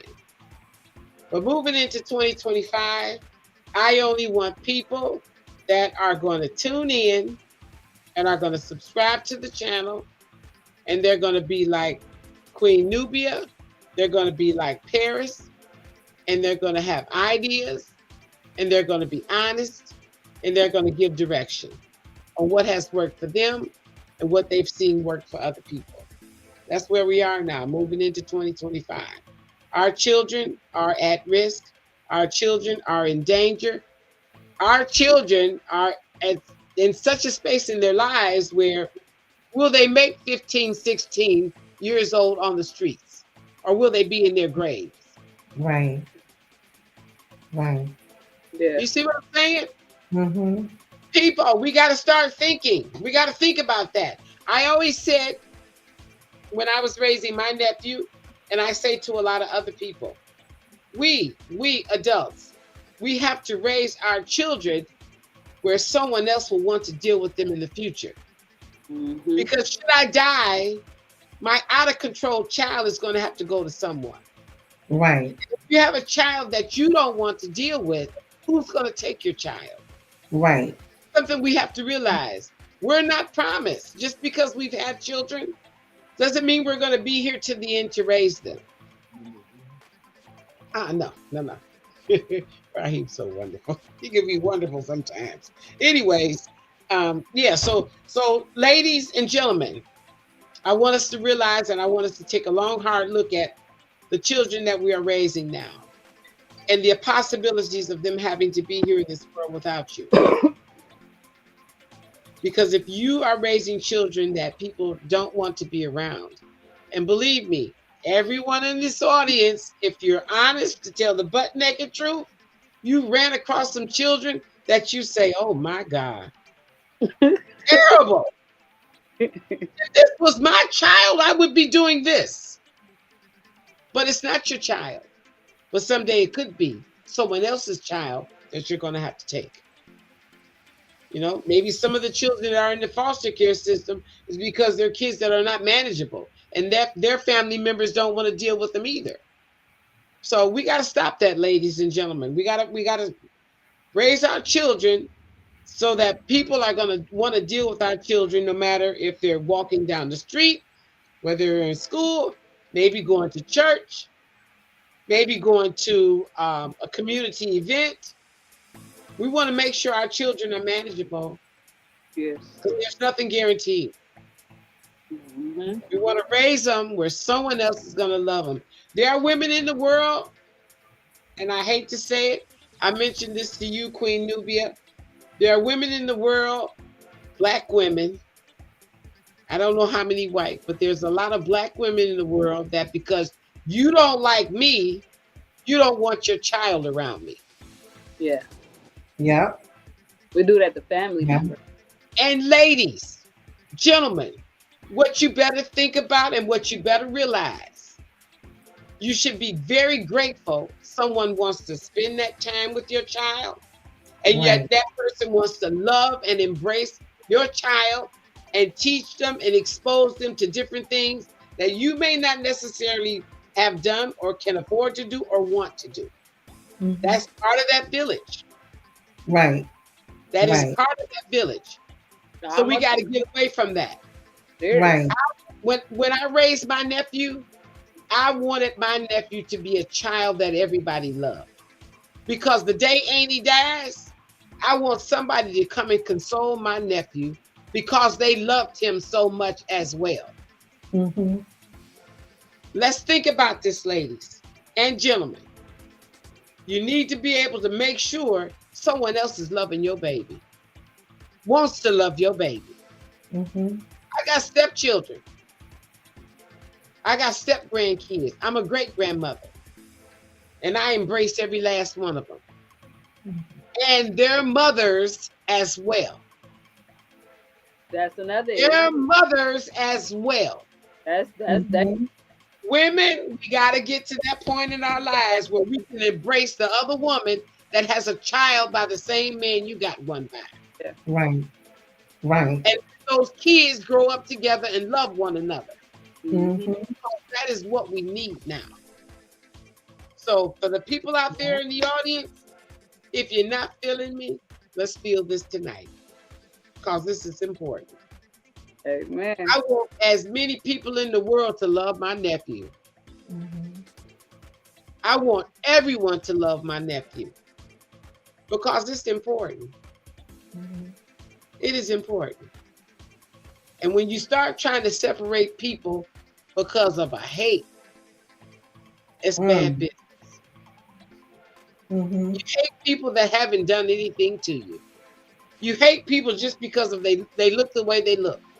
You hate people because this one drives a Mercedes and that one drives a Volkswagen. You hate this one because I live in a 1-bedroom house and I live in a 3-bedroom house. Come on now, really? Things that are important.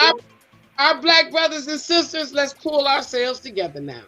2025 is going to be something. Yes, it is. Yeah. It's going to be something. And we're already into the 4th day of January. Yeah. How many people have died in the street? They done died on New Year's. It ain't even been on the news how many have died. Right. Okay? Let's think about it. This is just the beginning of the year. Let's turn this around. Let's turn it around. It can be done. It absolutely can be done. We gotta start healing each other, seriously. Healing that stereotype, healing that segment, healing everything, but we gotta start focusing on each other too. Exactly. We can't focus on fights that is not our fights no longer. We can't. We're not a part of these certain things. We're just not a part of. We might want to be a part of it because we feel like we have to, but we lost sight of what was really important. Yeah, we got to prioritize. Let's get back into prioritizing, people. What's important here? Our babies, our children, the unity, the village, the resources, progress. That's it. That's it. And I think that, this is like the first time since we've been doing the channel that we've had 2 women on and have been very powerful, speak very good English. I'm really into that. Even My though mother wasn't having it. My mother wasn't having it. So you see, even though I can swear like you would never believe, rub me the wrong way and I'm up and running, but at the same time, it feels good to have 2 powerful black women on here speaking good English, got level heads, being the perfect example of what we can be. What we can be for those that have not reached that area yet in their lives. We're going to be like, what do they call it? The trendsetters. We're going to become the trendsetters. I like the Soul Sisters. Yeah. Right? Yeah. I mean, it's absolutely wonderful. I don't know if I should be trying to get to the. Do you like to read all these comments? We got so many. Oh my God. Shall we finish our comments, ladies? Yeah. You think so? Okay, so Black Widow, my friend's daughter, was threatened because her son has asthma and has missed school. Oh my goodness. So that Black Widow's your sister, right? Yeah. Okay, so let's see. And she doesn't care about you either. Okay, let's see. Okay, she ain't black. Who's she talking about? Kamala Harris, right? Yes. You know what it is? It's a thing. Me, I don't care if she's black, white. One drop of blood make you black. They've been saying. But how you know she black though? How you know she black? How you know she black? How you know she black though? But no. this is How you know Kamala's black? Everything black what? Black woman. She's black what? Black American? Everything African American? What is she? Woman. She's but Indian. see, this is what's important. She's a human being. Yes. If we got to start peeling off colors before we can decide we're going to treat each other right, then who wants to be the first Skinner? Okay. I mean, really, because it's when it all boils down to it, at the end of the day, she's a female. Okay, we're all made the same way. Some have a little more, some have a little less. She's a female, and I hate getting into the color thing. You know what I think? It's not just about the color thing. I think, you know what I think it is? It's the pandering. It's people being able to see Kamala for pandering and using the Black card to benefit her. And it was so fake and phony. It was so fake and phony. Everything came out. Candace Owens showed everything, all the receipts, documents that she is her father is Irish and Indian, but he was born in Jamaica. And Kamala's mom. Oh, you're talking about someone else. No. Candace Owens is the one who. Oh my goodness! Like the one the work that she did is impeccable. The work that Candace Owens did is impeccable. You got to give respect where it's due. Give the credit where it's due. Mm-hmm. For those of us who couldn't do the work, who don't have the money or the resources to do the work, Candace Owens did the work, and she put the information out there and showed the receipts. No lies, no lies detected there. I believe that. So it is what it is. I believe it. But I also know that Candace Owens also said, "Let's make America great again." Now, I want to know what stage was America ever great for African Americans? Right. I also know that she do spit out a lot of conspiracy theories. You know, and I want to, like, if we all start really looking at it, and when I say worrying about their problems, I mean worrying about their politics problems, their money problems, worrying about problems that ain't got nothing to do with us. Just like when I said the civil rights and the women's rights. We worrying about stuff that ain't got nothing to do with our communities. Our communities. We can't be worried in a world and we're not even a part of their world. And to be honest, we're all one race. Everything came through the Black woman. That's your opinion. There's something that's going to be opinions. That's your opinion. Every last thing that breathed on this earth came through the Black woman, and it has been known. Because guess who birthed them? Guess whose skeletons is the oldest here? Us. We birthed them. She's still lost. Wow. Like, what are you saying, Queen? I said she's still lost. I don't care. I care about my people. So I care about my people. That's all I care about. I'm not on either side. I'm not on either side. But and not being on either side of Trump or Kamala or any of them who ain't give a damn about us, you can look at things from a different point of view. I'm not on nobody's side. I'm on my side. I'm on Black people's side. That's it. That's it. And there's some Black people who love politics and who love Trump and who love Kamala. So be it. I still love Black people. I don't love neither one of them. Not you. I'm not you. Not you. Not you. I'm just nobody making policies that's gonna hurt my great grandkids. See, I read a lot. I understand what they write. I could go in there and speak their language. So understanding what they are doing to us, I can't have that. I can't have nobody in office that is taking my generation way back. What are they doing to us? What are they doing what to us? What do you mean? I just told you what Governor DeWine just did. What Governor DeWine just did.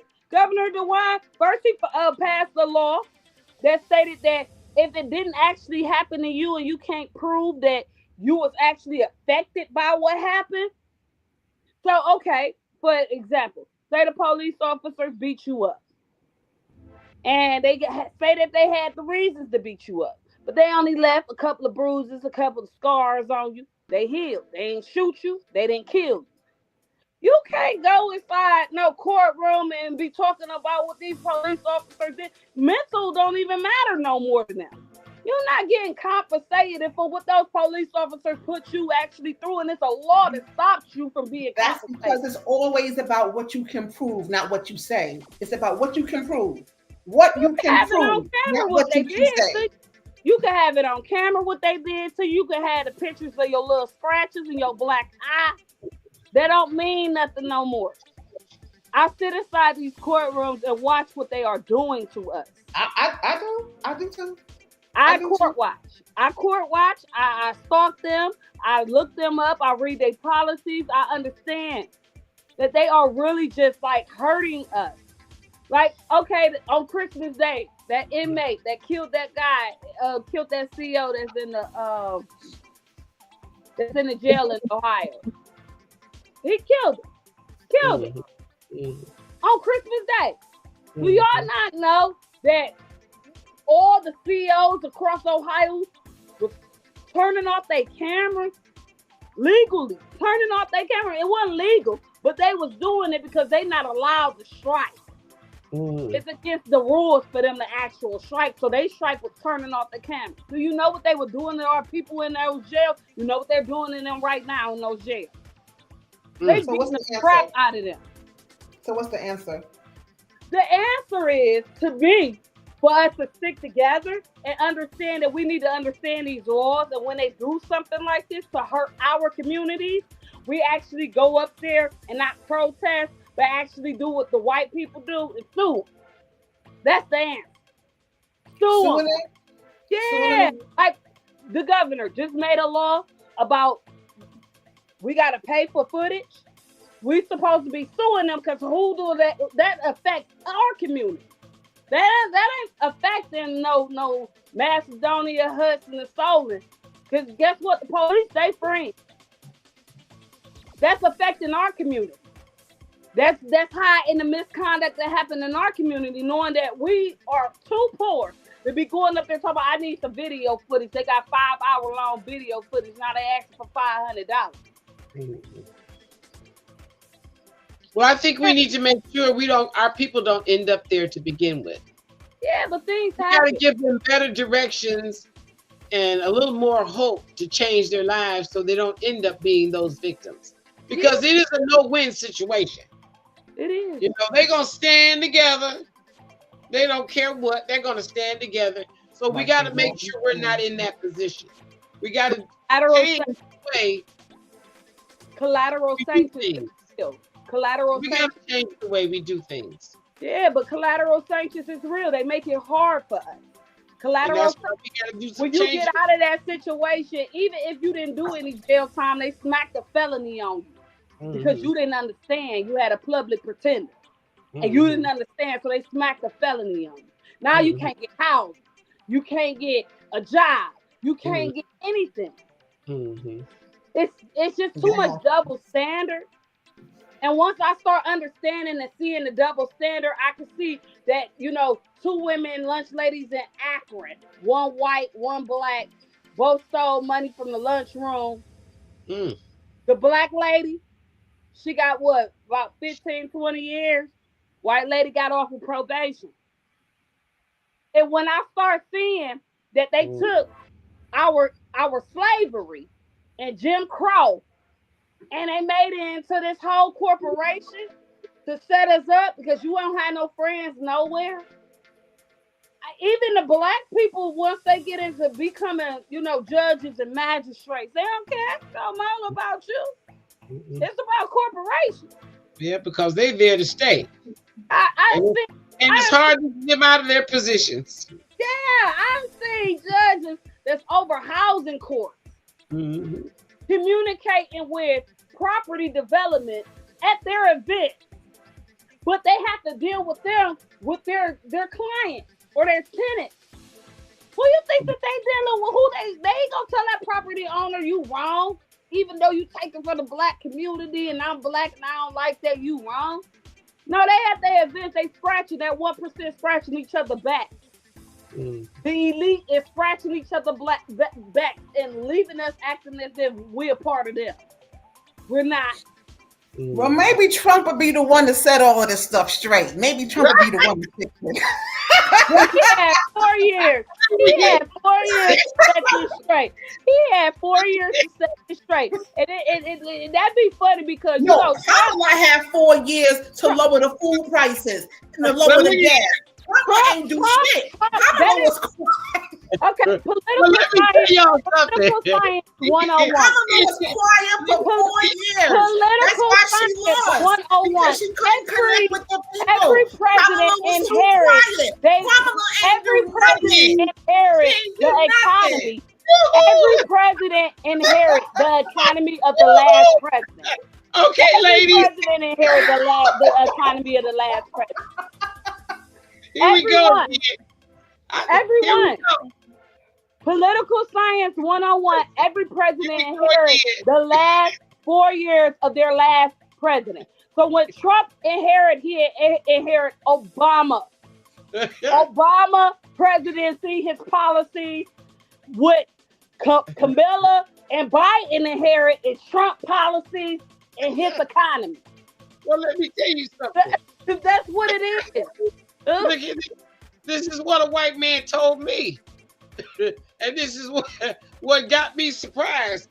He said, Marietta, he said, Donald Trump don't America nothing. He ain't running again. He can do whatever he want to do, and nobody's going to stop him because he don't owe us nothing. So when he get in there and start doing his thing, it ain't nothing to worry about because he ain't coming back. He could care less. And he said, and that's what I'm scared of. And he also said, if he gets in, you'll never have to vote again.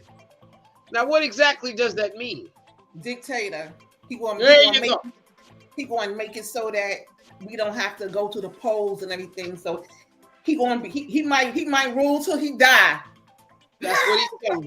That's what he's saying. That's well, right. You know what? There are other places. And I'm gonna tell you something. When it comes down to dictatorship, we all can talk about dictatorship because we're not up under it. We can always look at the countries that are under dictatorship and say, oh my God, I could never do that. Well, guess what? You're going to do it here in America. If it becomes a dictatorship, it's either like over there says he don't care about taking lives. Kim don't care about passport. I got my passport. Gotta call me home. Gotta call me home. I might go. Donald's going to shut down all the airlines. You're not leaving here, baby. You're not leaving here, baby. He gonna sew up all the ports. If you leave here, you're swimming. Well, I better learn how to swim. So we got to be careful. Because we don't really know. You know, we want to hope for the best because, you know, we want the Black people to excel.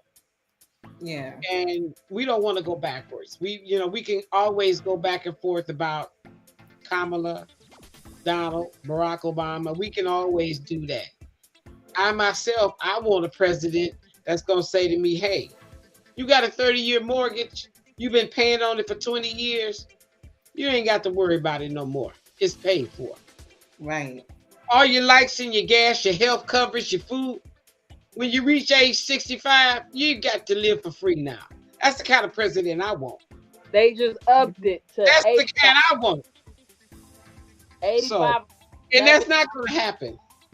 Retiring. You retiring. Because they say, Negro, you're going to work till you die. Yeah. In this country. Exactly. And there are 196,940,000 square miles of the planet Earth. There are so many countries to go to where they're doing a lot better than the U.S., where they take care of their elderly, where education is free, where healthcare is free. So why we stay queen? Why we stay queen? Why don't we all just get everybody get to the airport? Because you can't. You know what?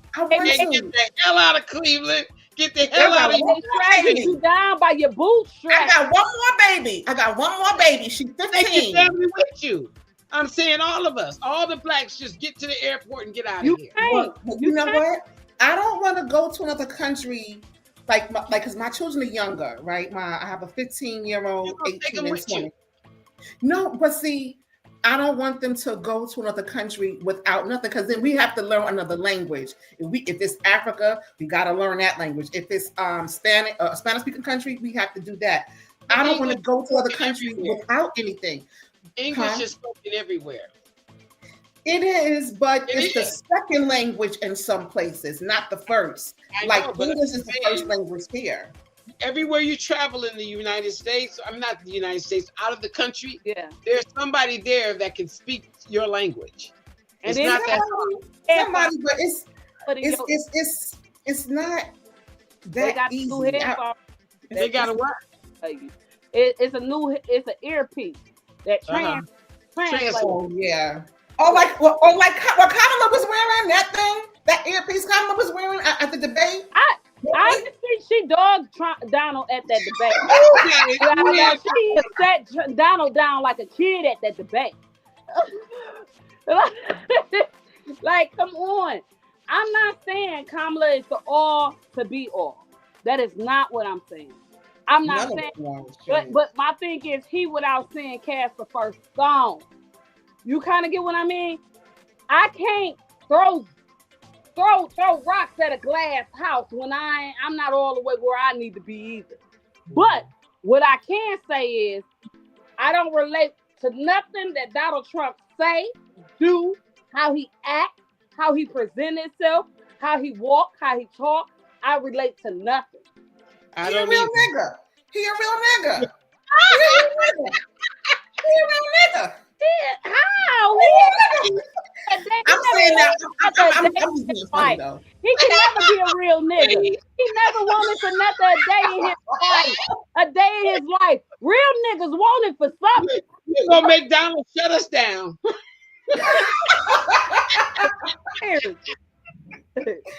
You gonna make him shut us down before we get started. Oh my! I'm sorry. It ain't never. It ain't one for It's never. okay if he get the truth. Never even One thing Trump ain't doing. He can get the truth. He can never walk in a black man's shoes. That's the disrespect, right there.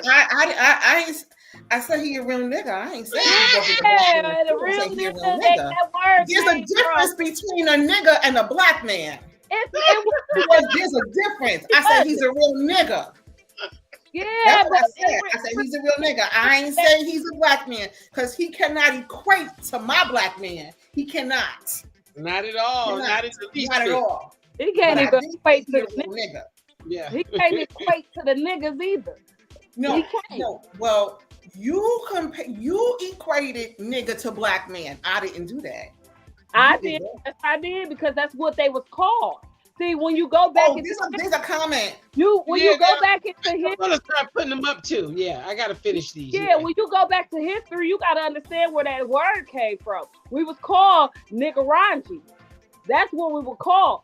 They turned it into an ugly word called nigger. We switched it back on them and called ourselves nigga. So where the terminology come from, you can't he can never be. What makes you think she cares about you? Oh, that's the question up there. I don't think none of them care about her. She's the Black Widow, right? Yeah. Okay. Yeah, I don't think none of them care about us. That's not what I'm saying. But what I'm saying is, I know daggone well he has the slightest clue.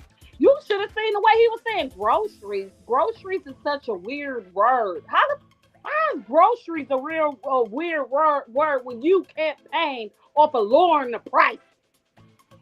He never been in the grocery store. Like, come on now. Somebody shops for him. Somebody shops for him. Like that. That's what I think in your trunk. Somebody shops for you. What a lucky white man. Somebody shops for him. What a lucky white man. Yeah, no, that's trouble life. That's trouble life. Somebody shops for you. You ain't got to shop. He don't do regular everyday shit like us. Yeah, but that's the thing. But we believe that he cares about anything that we go through. He can't even understand our struggle. If he don't do everything like us, don't do nothing like us, he don't have nothing in common with us, how can he understand us? Okay, well let's see what happens, and I see what happened in his story here. Let's see what's going to happen so and that we can Biden is revisit taking this. the Okay, high let's road. see what's going to happen. Let's just see. Let's see. Look, And we can revisit this because I can see it's going to be revisited. Let's see. We're Yeah, gonna have to visit it. about to have a It ain't over. we're about to have a recession. we about to And what are we going to do in this recession? Black people are so resourceful. We are resilient. We're going to make money. We're going to do what we have to do. If you have a home, if you have an extra home, if you have a room, if you have a basement, do Airbnb. Get a grant. It's so many things to do. We're going to do it. We always do it. We survive through all of that. And you're gonna keep that. We're going to network with each other. Alive. Right. You're gonna keep all these tips alive. Mm-hmm. Families may have to move into a place together and work things out. But Men do it all the time. Then don't think our ancestors have died and done enough of our blood was spilled on this soil for us not to have to keep going back and resorting back because we picked somebody like him in office. Good point. Like, I'm not about to keep going back. My grandkids ain't about to keep going back for what? I think enough of us. If we go into a recession, we're going to figure out a way to survive through that. We always do. We always do, but that's the problem. Right. We always got to figure out a way, even without a recession. We always have to figure out a way. We're supposed to. We got to start figuring out ways. This is America. No, make it happen. No, you're supposed to make it happen. What I'm saying, you're supposed to make it happen. Is what I'm saying. Yeah, but no, not like this. Not like this. Not like what? Whatever way you gotta make it happen, you make it happen. No, we gotta make it happen 10 times as harder as any race. Even the daggone Puerto Ricans, not the Puerto Ricans, the Arabs coming over here with stores and stuff in our black communities, dogging Don't let them in. Don't let them in. Don't let them in. And I'm tired of figuring out a way in America that my ancestors built on their back. And y'all never gave us nothing but okay, so you're a law student, right? You a law student, right? Well, then money ain't gonna be a problem. Money ain't gonna be a problem then. The law don't matter no more to these people. You can know as much law as you want to, get in that courtroom and look our color. No matter what you know, no matter what. So you're just going to be defeated, huh? You're just going to be defeated. No, I'm gonna always fight. I don't never not fight. So then you are the only one. You're the only one who can control your destiny. You're the only one. You're the only one. Fantastic. This You're is the only fantastic. one. Nobody can stop you from doing what you want to do. Nobody. I got two Nobody stars on my hand. I got the two stars only thing that can stop you is you. Listen, the only thing that can stop you is you. You and laws that try to prevent you, and Jim Crow and marijuana laws and gun laws and anything that has got anything to do with anything. Yeah, you can stop you, but it's a lot of things that's put in your place to make it harder for somebody like you. And I'm tired of it being hard. I love you. I don't subscribe to that. I'm sorry. I just don't subscribe. I don't subscribe to that. This has been awesome. I don't have to live in it. I choose to. I just don't subscribe to that. The majority of my community has lived through, and I advocate for a living. You know, I don't don't be a victim. Don't be a victim. Be victorious. Be victorious. Don't be a victim. Don't be a victim. Be victorious. For your home country. Don't be a victim. Your name. Strip you of your religion. Strip you of your rights. Strip you of your enslave you for 400 years, and then they act like you ain't supposed to have mental health problems. Women, I love it. It's a lot. It's a lot. And for us not to realize that, it'd be that one that don't even want to realize that it's a lot. Nothing can stop you. Stop being a victim. Don't think like that. Everything can stop you. Okay. All right. I'm done. I'm done. Everything can stop you. They can shut you up. Look what they did to Bill You know what? Cosby. You're right. That's for They did you. to Bill You're Cosby. right. I love that for you. I love that for you. Look what I they love did that for for you. Bill I love that for you. Cosby. I love that for you. Care That's who you. you That's are, you. where you That's are, you. how Okay. much money you have. P. Diddy got all this money. Diddy. He Oh, got you all look of this Diddy? money and can't even get The out of Diddy? jail. Everything can Oh my stop you. goodness. Everything can You know stop what? you. I Anything can don't stop care you. about Diddy. I don't But think about look, Diddy. but He's Trump- nasty. He's Trump dirty. got charged with 34 Nah, I felonies. don't think about him. 34 That's not felonies. even in my vocabulary. I don't think about felonies. him. 34 felonies, and nothing can stop him from going to the presidency. Okay, time out. Crazy. Paris, time out. Take a breath. Take a nice breath. I got 2 fireballs on my hands. I love it. I love it. I love my fireballs. Let the world, you know what? Let the world see what it's all about. Strong women stepping up. They have a voice. We got a voice. And You know what I'm saying? And I love it. You know what the good thing about this is? We can voice our opinions, say what the hell we got to say, but at the end of the day, I still respect her. That's what still I'm my saying. sister. That's still my sister. That's still my sister. I respect you as well.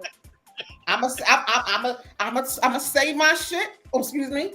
She gonna say hers, but that's all it is. At the end of the day, we maybe one day we can break bread or something like that. But I'm still. We will do that. The way I see it.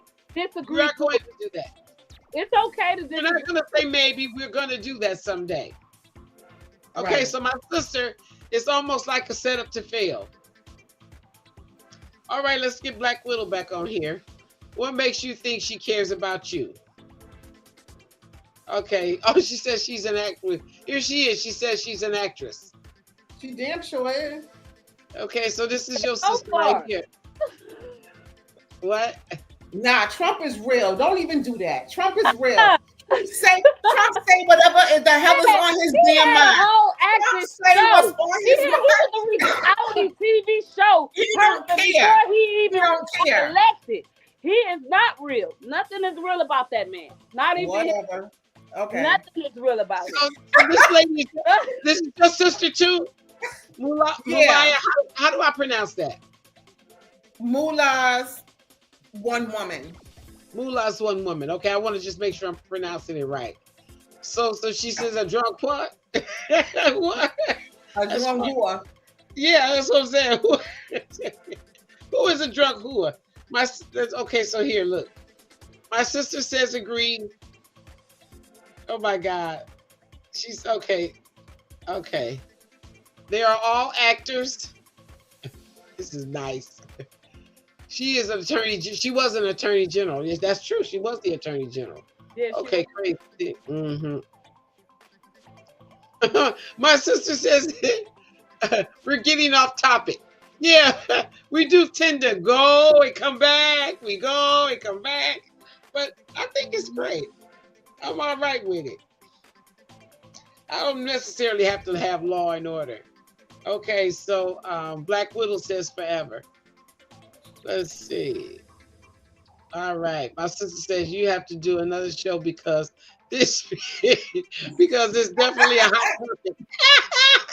Yes, we do, Brenda. We definitely do. I appreciate all these comments. I have so many comments, it's unbelievable. So let's see. Okay, Black Widow says forever.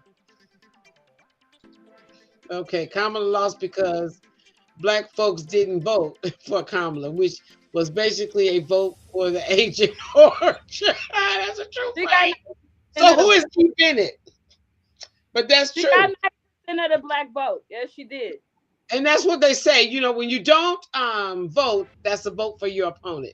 And that's hands down. Yeah. So Kamala, okay, so yeah, I got that one in. Yeah, so that's true. Everything doesn't fall back on the Black woman. That excuse is lame and tired. Who's saying that? Your sister.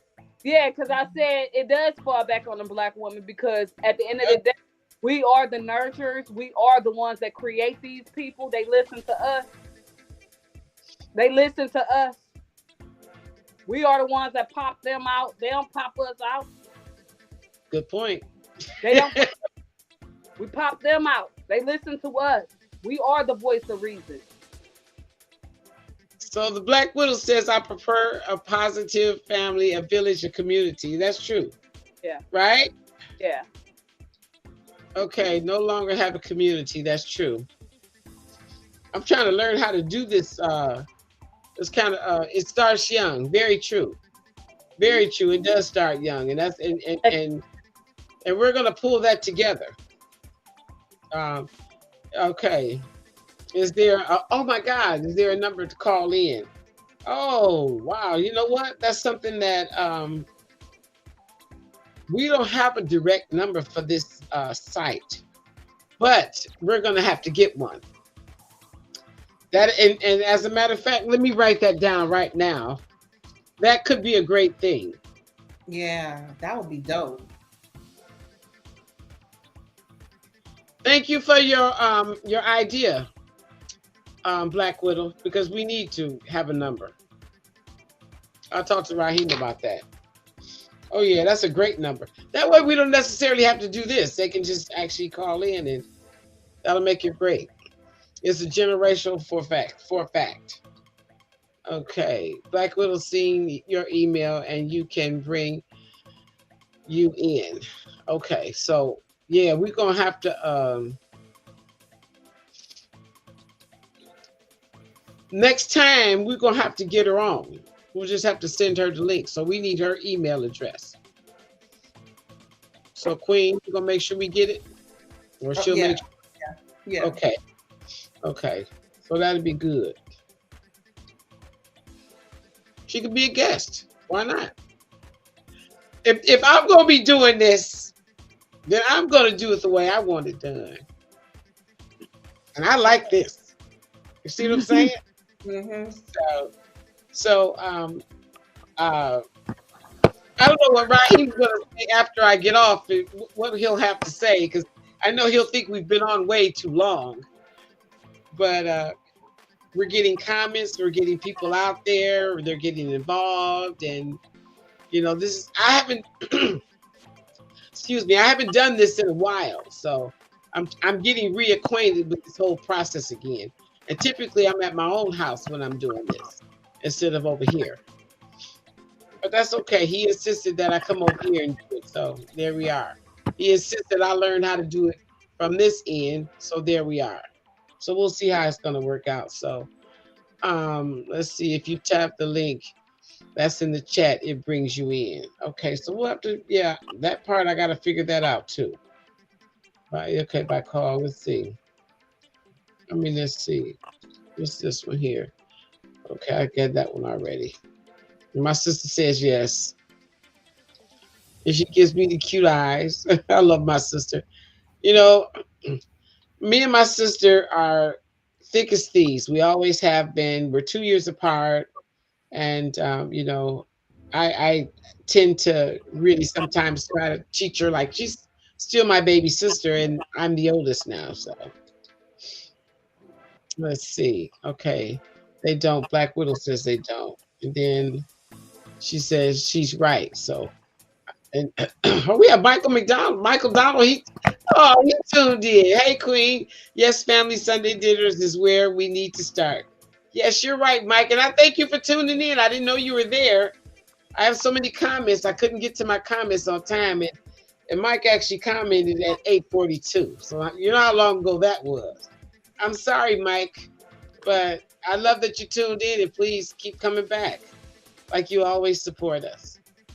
Mike, excuse me, he's part of the For Real team too. Privacy, who is that? Is that somebody you know? Ongoing dysfunctional, 247. They'll say it's 24/7 until the dysfunctional is seen as normal. Yeah, you're right. Mm-hmm. That's true, right? That is true. Too much dysfunctional. Yes, you're right.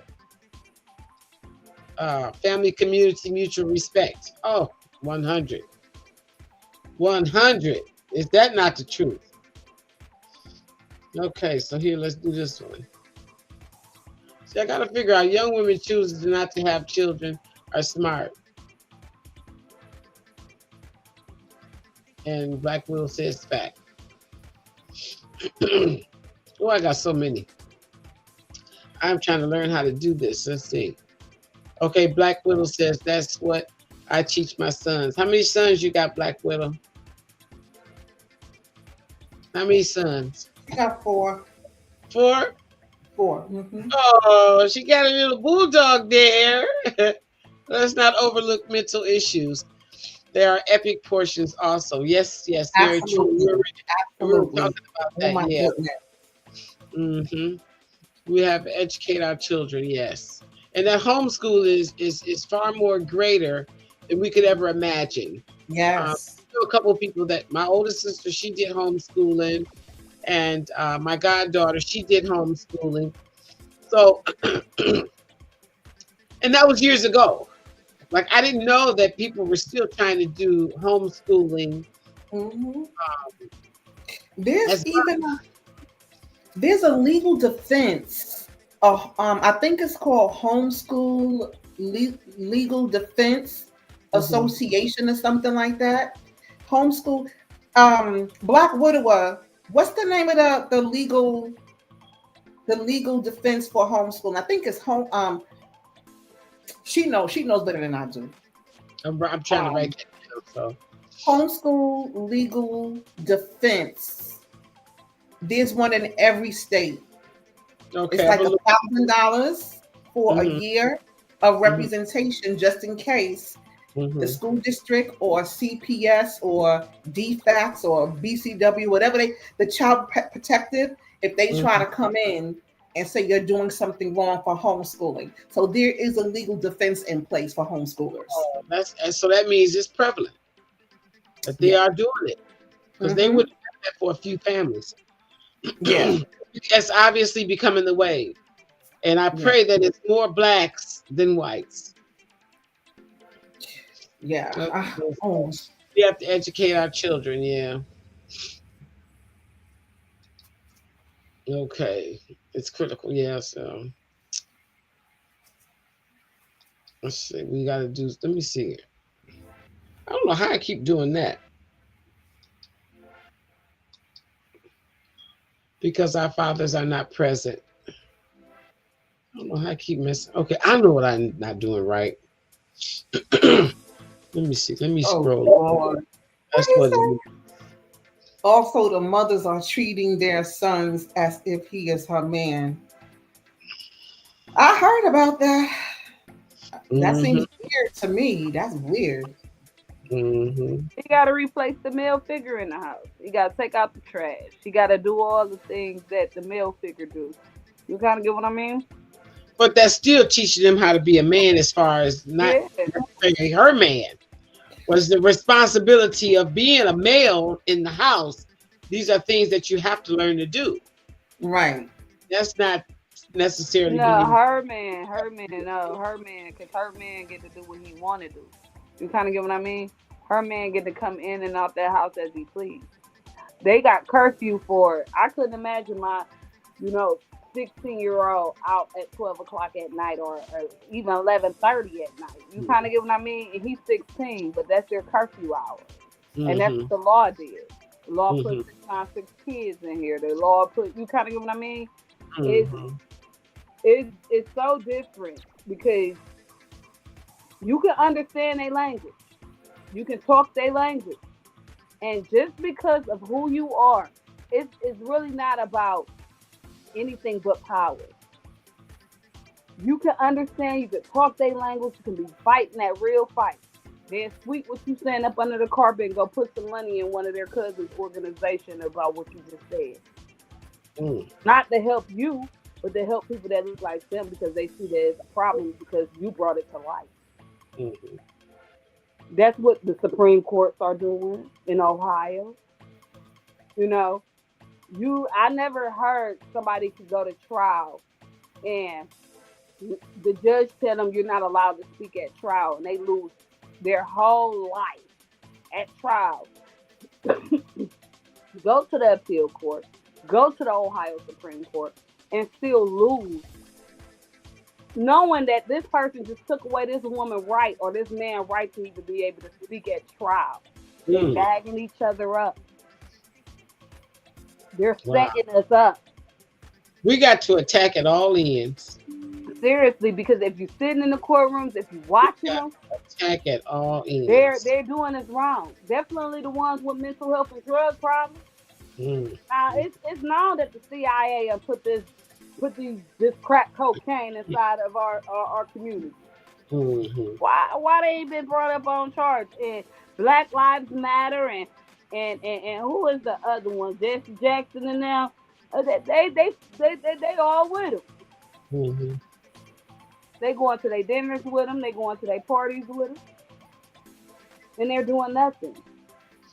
Yeah. And it brings me back to what you said. Like, well, why we all just can't get up and leave? If every last one Black person stuck together and just got up and just said, "Forget it, we about to leave," man, we would crash the United States economy. We would. If we stopped working for a month, 2 weeks, That'll and be trying to take care of each other in our communities, and we would crash their economy. There's in another country, they raised the gas prices, and everybody just left their cars where they were in the middle of the streets. The cars were flooded, and they left their cars, and the prices went down within that same day. Just one day of leaving their cars. As soon as can you imagine? There's no room on the streets for the cars to move about. They were so full. Parking lots, streets, everywhere. Nobody cars moved. And they brought the prices way down. So you're right. We could crash the economy. We could crash the economy. We choose not to do stuff like that. Because we're the ones who keep going. We keep seeing a Tamir Rice and that lady that just got shot in the head was having a mental health breakdown, called the police, and he came in and just shot her in the head. Sandra, we keep seeing all this and expecting not to have PTSD behind it. I, as a Black woman in America, seeing everybody die, I have PTSD when I see the police. It's easy to say don't get yourself in trouble when you see one of them. You like I'm nervous. You don't want to touch the purse. Can I grab my wallet? You kind of get what I mean? A few weeks ago, my son was in a car accident. He had my car, right? And he called me, and the driver that hit him, he was there. I said, don't call the police. You know why? Because I didn't want my son to have any, and he's only 18. I didn't want him to have any interaction with the police. And I'm not there. Not that I could stop anything, but so I took an Uber over there to the scene and everything like that. And we didn't call the police. I'm dealing with that another way, but I was like, nope, do not call the police, because there have been times when someone has called the police for a wellness check and the person ended up getting killed. Exactly. Ended up getting murdered by the police. So I get what you're saying about the PTSD, and everything like that. We really need to keep the police out of our business, but there are times we pay them though. You get what I'm saying? We pay them. And that is another argument that I also talk about, is that, like you say, we do pay them. When do we really need the police? When we're one fraction away from our lives, or when this man has been beating me to a point where I'm very afraid of him and I'm not going to report this, or when he breaks my neck or breaks my arm? When do I get the police involved? Do I just go to the hospital to get fixed? Because as soon as you walk in the door, they're going to involve the police, whether you want that or not. So at what point do we decide? We're paying these people to serve and protect to a point. And if we never use them, why are we paying them? And we're caught in the middle of that. When do we and when do we not? We're caught in the middle. Most people are more complacent with, some people don't even know that they pay the police. So like the level of awareness, it might be very, very low. extremely low.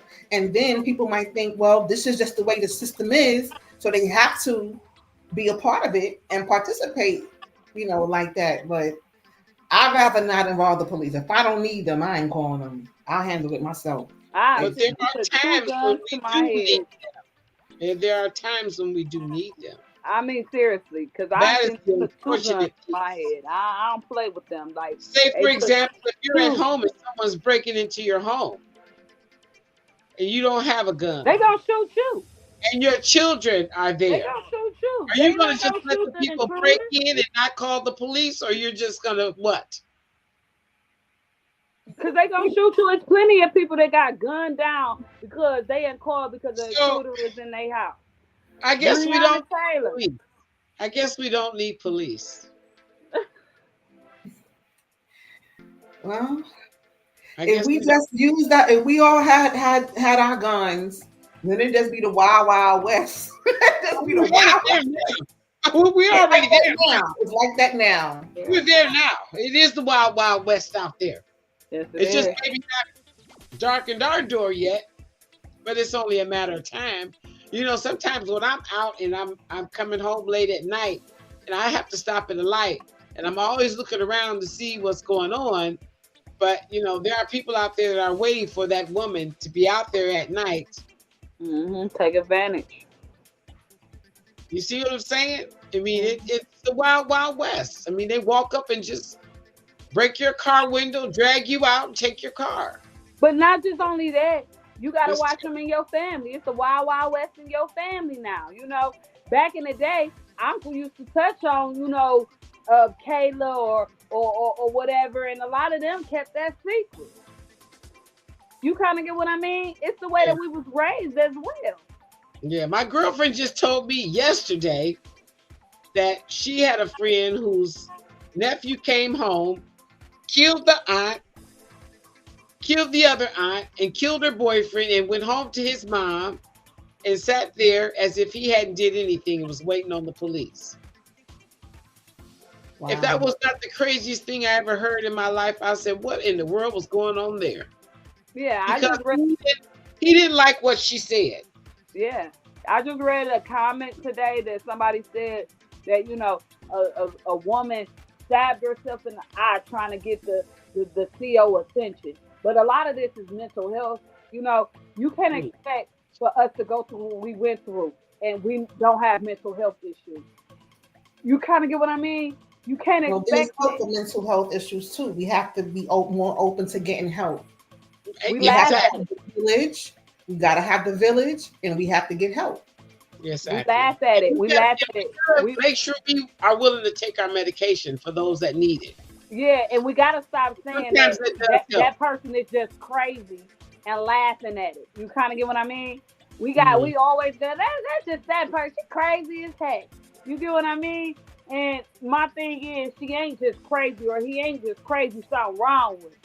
We laugh at it and let these people be in our lives for so long, being crazy like that, and not stepping up and going to go help them get the help that they deserve and need.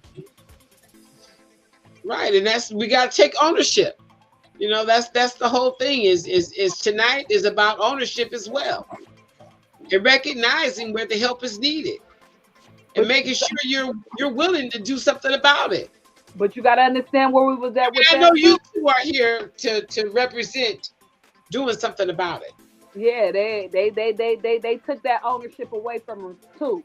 You kind of get what I mean with the syphilis test. They always experimenting on us and things like that. They really did a number on us. America has did a number on African Americans. Mm-hmm. And we can move to wherever we want to. But honestly, in Nigeria, Ghana, Europe, Jamaica, it don't matter. They don't represent African Americans. We have our own culture here. And we deserve to be able to stand on it without fearing that this their system, this their law, this their this. We got enough people and enough money to make it. If Dr. Martin Luther King could do it, because I know this one his dream. If he can do it, why we can't do it? The whole planet Earth belongs to us. The whole planet Earth belongs to us.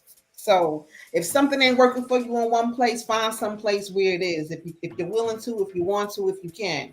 If not, then make it happen here, or just take it, lay down, and that's it. You know, there are options. We all have options. Your mind got to be open enough to know that you have options. You have And everybody's mind is not open enough. Some people feel like, you know, this is the only, like some people really think that being in America or in their state is that's the world. That's the world. They don't know that there's something outside of that. There are people, I have spoken to people like this, they do not know. Right. And haven't done anything else other than travel the is state. one of the best educations that there is. Mhm. Travel. Yeah, it And is. places where people are a lot happier. Yeah, Mhm. but how many African Americans got enough in their 401k, got enough in their retirement Social Security, got enough anywhere to be able to say, you know what, I'm just about to travel? They've How done many it. you think? They're doing it. They've been did it. No, What? they're not. They 20,000. And some of them haven't used. Some of them have taken in 401k and relocated to another country and opened up businesses there. I said, how many It you think? happens. I said, how many you think that can do that? I understand. It's Oh, they've I been mean, becoming I don't know. millionaires and billionaires. It doesn't matter how many. It doesn't matter how It many. What does does. it know? It doesn't It matter. does. It does. No, it doesn't. because It it's doesn't not matter. that many It doesn't that can matter. do it. You We do what always you want to do focusing for on- you. we Everybody always has the focusing right on to do people what that's they want to in do our for bracket. themselves. Everyone can do what they feel is right for them. If you want to stay here, But we can't talk You about a stay community if we're not talking You about the stay whole here. community. you The stay here. community don't make up one person. We Like can the do whatever community we don't make up want to do. just one person. Like I said before, there are 196,940,000 square miles on this earth. We don't have to be subjected to just one place. We don't have to. And there are people who have gone way before me, people that I know personally that have gone. Oh, I know. I've been out the country. I understand. But that being out the country is not home. Being out It the does- country. To you. Some it people didn't feel find like home to another me. place. Some people find It another did not place feel like and make no that home. place home. So if America is your home, then you stay here and don't worry about nobody else. You stay here and be No, I happy. don't. Why would I You stay be here and don't happy. worry about You nobody be else who got all these You personal lives? You stay here and you be happy. We talk about on one hand we healing the community, then forget the community. Like I don't understand this. Now one hand we healing the community, the next hand we forgetting about the community. Where that go? No, we're not forgetting about anything. Maybe you have a hard time realizing that. See, in this world, there's more than just you. There are people who have ideas and they act on them. They get up and go. They do it. Everybody don't have the same situation. Some people are like, fuck this. Excuse me, I'm so sorry. I didn't mean that. Some people are like, forget about this. I don't want to be here. I'm going somewhere else. And they go. It's okay. If it's not okay for you, that's okay. Nah, it couldn't be. It's too much blood been lost on these streets for me to feel like that's okay. So then you stay here and be happy. And I'm be not happy, gonna never be happy and be until happy we for come your brothers together. and sisters who decide to leave here and go somewhere else. You know I what? don't Let me. care if I want to everybody apologize leave for here. cursing. I They didn't mean can. that. I didn't mean to curse on your platform. I'm sorry. I apologize for that. Okay, I mean it. You know. So you know how they say you can take the girl out the hood, but you can't get the hood out the girl. Mhm. Yeah, kind of something like that. Yeah, but you know what? And this is something else that I thought about just now. When you said, Queen Nubia, how you could just leave and go wherever you need to go. You know people who have done that, and for the ones who have done that, obviously have a clear separation with the people that they're leaving behind, and that they're moving on with. Because I never left Cleveland because of my mom. She's gone away now. She's been gone for 15 years, but I couldn't bring myself to leave her. It didn't matter about anything else. It was my mom. I couldn't leave her. Now that my mom is gone, I don't mind leaving, but I want to leave. But I want to leave with a good reason. And I want to leave with the idea for nothing but prosperity. I want a concrete plan. I don't just want to leave on a whim. Because at the end of the day, whatever you leave with, it may not sustain you for the rest of your life. So that's why some people, when they leave with a plan, because you know right. what? The thing is, when you go to another country, right? There are some countries. Oh, take these things off. Some countries have these laws where they want to go there. You want to go somewhere. You want to buy land. Okay, you can buy some land there, but you know what? You're not going to own all of it because you are not a citizen of that country. It might take you years to become that, but like Dubai, for instance, you go to Dubai, you open up a business, you're going to own 49% of the business, and you can only open a business with a person from Dubai. You can't go there and just be the sole owner. It doesn't work like that. Another country, Tanzania. I've been to Tanzania, Africa.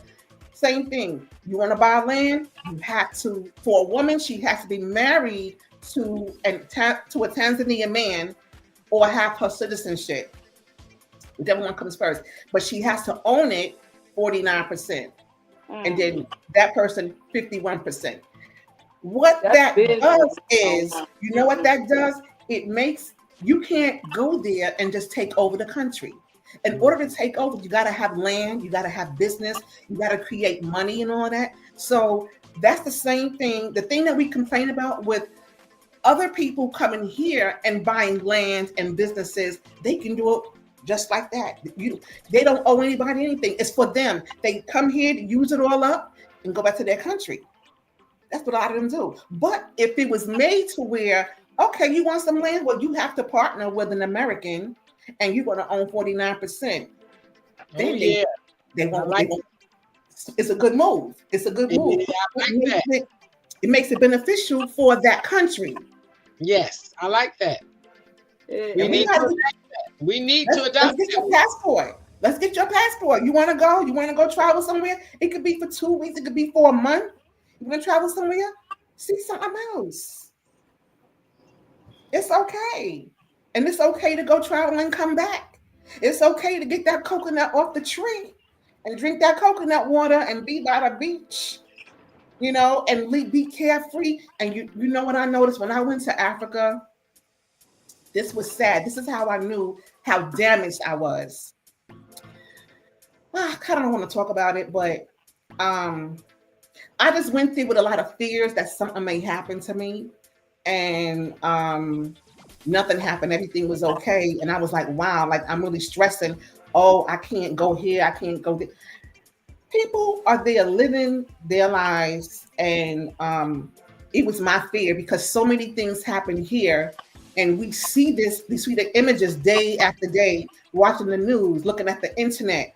But then you go to a place that's more slow paced and people living, just doing what they do. And it was okay. I made friends there. I can go back there anytime. It's good to travel and see something different. I'm telling you, get your passport. Get your passport. I will go. We can go. Get your passport. I'm telling you, will not regret it. You won't regret it. I went to Jamaica and I did not like the heat. And it was rough getting back. I'm trying to. And see, those are the experiences that I don't. To the Bahamas. Jamaica. Oh, so you have the passport? You have everything. Yeah. Oh, okay. Only Jamaica. I did not like it. I did not like anywhere that I went. I want to go to Ghana, but they had good food. Yes. Mexico. I do not like it. It's nothing like home. I say the same thing. It's nothing like home. They got their own home. We created our own home. We can't get our own home together, so we run to their home. And Like, ain't that nothing don't like make sense. traveling. And ain't nothing like traveling. Come back Yeah, home, you but can ain't nothing always like travel. traveling There's either. nothing wrong with traveling. Traveling is fun. Traveling is good, but you still got a home that needs help, a community that needs help. You know, I work for a nonprofit and I watch my community and I see the community that needs help. How you gonna just leave and just go to a totally different place and forget about what what's going on here? You know, I have a child that's 20 years old in the Space Force. You kind of get what I mean? And I can't just leave her. Mm-hmm. Not if I wanted to. Right. I have a mother that's here.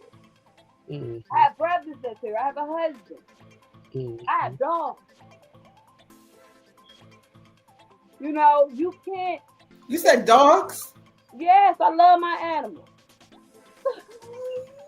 I will Queen, never you have leave. none? You don't have no pets, Queen? No. Oh. Pet free house. I Pet free. love my Can't do animals. it. I'd Can't love do to try that. Uh, I would love to try that. well, that's all I know. My children, they have asked me for years, and I'm like, no, I don't know. The fur and stuff, no, I'm good. Yeah, I'd rather have a baby. Give me a baby. I'll babysit. I love kids. I'll take a baby. I'll spoil them up and give them back to you. I'll take a baby, but I don't want to go back on pets. No damn dogs and gotta take them out and no, I'm good. I'll take a baby. I mean, I love my dogs. My dogs, you know, I love them. I love my animals. I love, you know, my family, my life. I love it. You know, and I love to help people that can't talk or fight for themselves as well. Everybody is not, you know, everybody don't know how to fight. Everybody don't That is true. understand how to fight. That is so true. That's so true. And a lot of us, we have a very mentality that is slave-like to me. You know, a lot of people, they was like, you free. And they like, I'm not leaving this plantation. I don't care what you say. And like, no, you free, brothers. Come on, let's go. Man, I ain't tell me I can leave that plantation. It's a lot of us like that. You know, and I want us to move in a direction to not feel as if, you know, because we was here, what, 2 years after, you know, they came over here and stole it from the Indians. You kind of get what I mean? We actually was here. And to be honest, we probably was here before they even got here. Truth be told. Maybe not. I don't know. I can't say what I don't know. So I can't speak to that. I don't know. I can tell you history repeats itself. And until we understand our history and learn our history and try to, you know, embrace our history and change our history, it will continue to repeat itself. Well, my home is wherever I decide to make home. Until then, I'm going to travel and enjoy different cultures, different food, different music, different people. I'm going to enjoy the different energy. I'm going to enjoy the herbs that grow out the earth. I'm going to enjoy and take it all in and make friends wherever I go. That's just me. Yeah, nothing wrong with that. I mean, traveling is good. Like I said, you know, Dominican Republic was nice. You kind of get what I mean? Traveling is good. There's nothing wrong with traveling. But honestly, the problem needs to be fixed. It needs to be fixed. I can't just live in a bubble outside. Say, you know what? That's y'all world. Forget it. I'm going to go ahead and go travel and live my life and let my grandchildren or great-grandchildren, they got to be brought up in this world and don't have a voice or don't have rights because it was rolled back and tell them, come on, baby, let's come to Germany with me. No, like, what? Hey, no, you got to do something about it. You got to stop running. Somebody left a comment on Queen Maria. Yes, you know what is so funny? I have thousands over here. And I just happen, while you guys are talking, I'm scrolling through trying to see if it's someone different that we haven't heard from. And this person, Christopher Robinson, is Raheem's cousin. So he says, hello, as you know, the system was never designed for African Americans. We have made great strides as a race despite the hurdles they put in front. Yeah. And this is, and Chris is a phenomenal father. He has 2 sons and a beautiful wife, and he's done really well in his life. And it just goes to show you that mom and dad in the house do make a difference. Mhm. Has made a difference. Yeah. So that I wanted to kind of throw that in. He put that in at 10:20. So the comment started at 8 o'clock. So that was this is at the end of the line. And Michael, he stayed with us a long time. Hey, Queen, stop. He's saying stop the victimization. Let's go. You want to be able to move forward and accomplish your goals. So yeah, and that's you were saying about being the victim. You know, and we all are victims. That's the part. Men are victims, women are victims, our children are victims.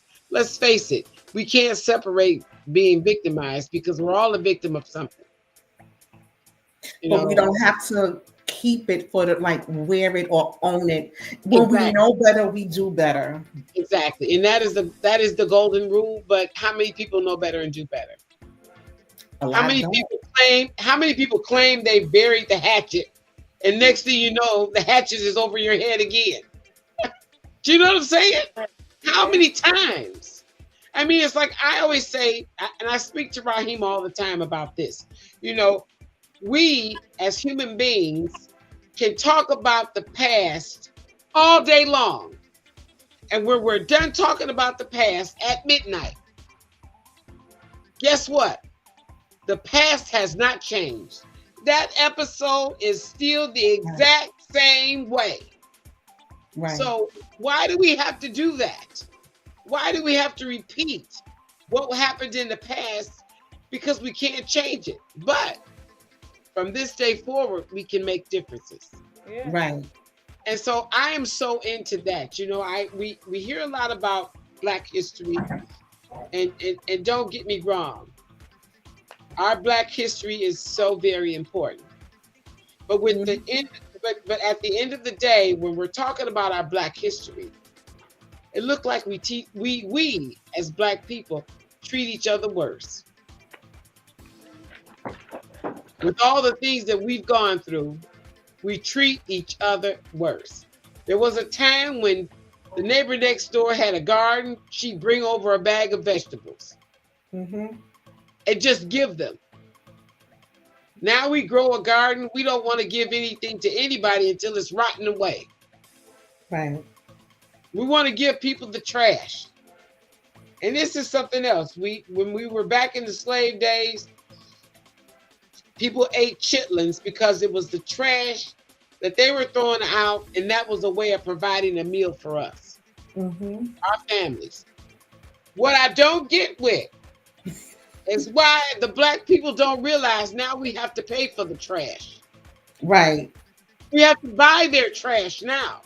When back in the day, all we did was rummage through the garbage and get it. They didn't stop us. Right. Now in 2024, 2025, we still buying their garbage. Mm-hmm. Oh, and proudly. I love my chitlins. I love my chitlins. My mama been eating chitlins all her life. Ain't nothing happened to her. So you see what history has done for us? But you know what though? I always had this question. Like the kitchen, right? Your kitchen is supposed to smell like food, not SHIT. Yes. Right? But to people who eat it, they don't smell it. It's not a problem. Oh my goodness. So everybody out there in the audience, please, ladies, gentlemen, let's realize how the trash used to be free in a way to feed ourselves. Now we have to pay for the trash, and we can actually eat better now. Exactly. Yeah. We can actually eat better now. Mm-hmm.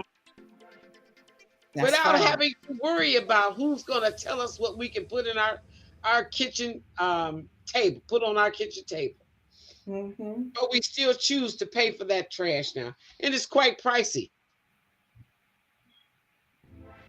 And we got To go into a bucket of intestines and rectum, pig rectum and anus, and pick out the feces and cook it and put hot sauce on it to take the flavor out so it could taste like.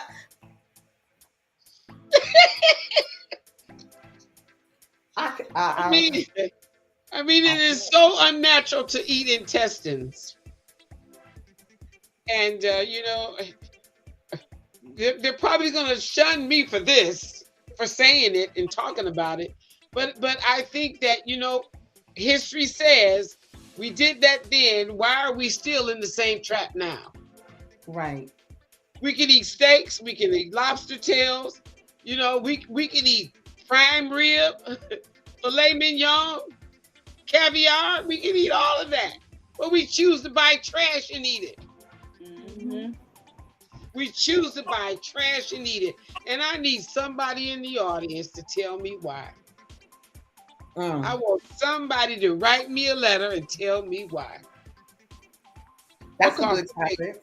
it makes absolutely no sense. Well, we can eat what comes right out the earth. You can eat the fruits and the vegetables and live and heal yourself. Why do we want to eat the trash? Right. Why? Why? And that is one thing, The same reason why we want to belong. But no. The thing is that we're living in a world now where we know about cancer. Mm-hmm. We know what feeds cancer. We know what promotes cancer. And everything that promotes cancer, everything that feeds cancer makes the white man rich. Makes the white man rich. So he puts everything available for us to destroy ourselves. Once we're destroyed, now we're looking for the cure-all. Now we want to do chemotherapy, we want to do radiation, we want to do surgery, and that man is getting richer and richer and richer. Only for you to die in the end.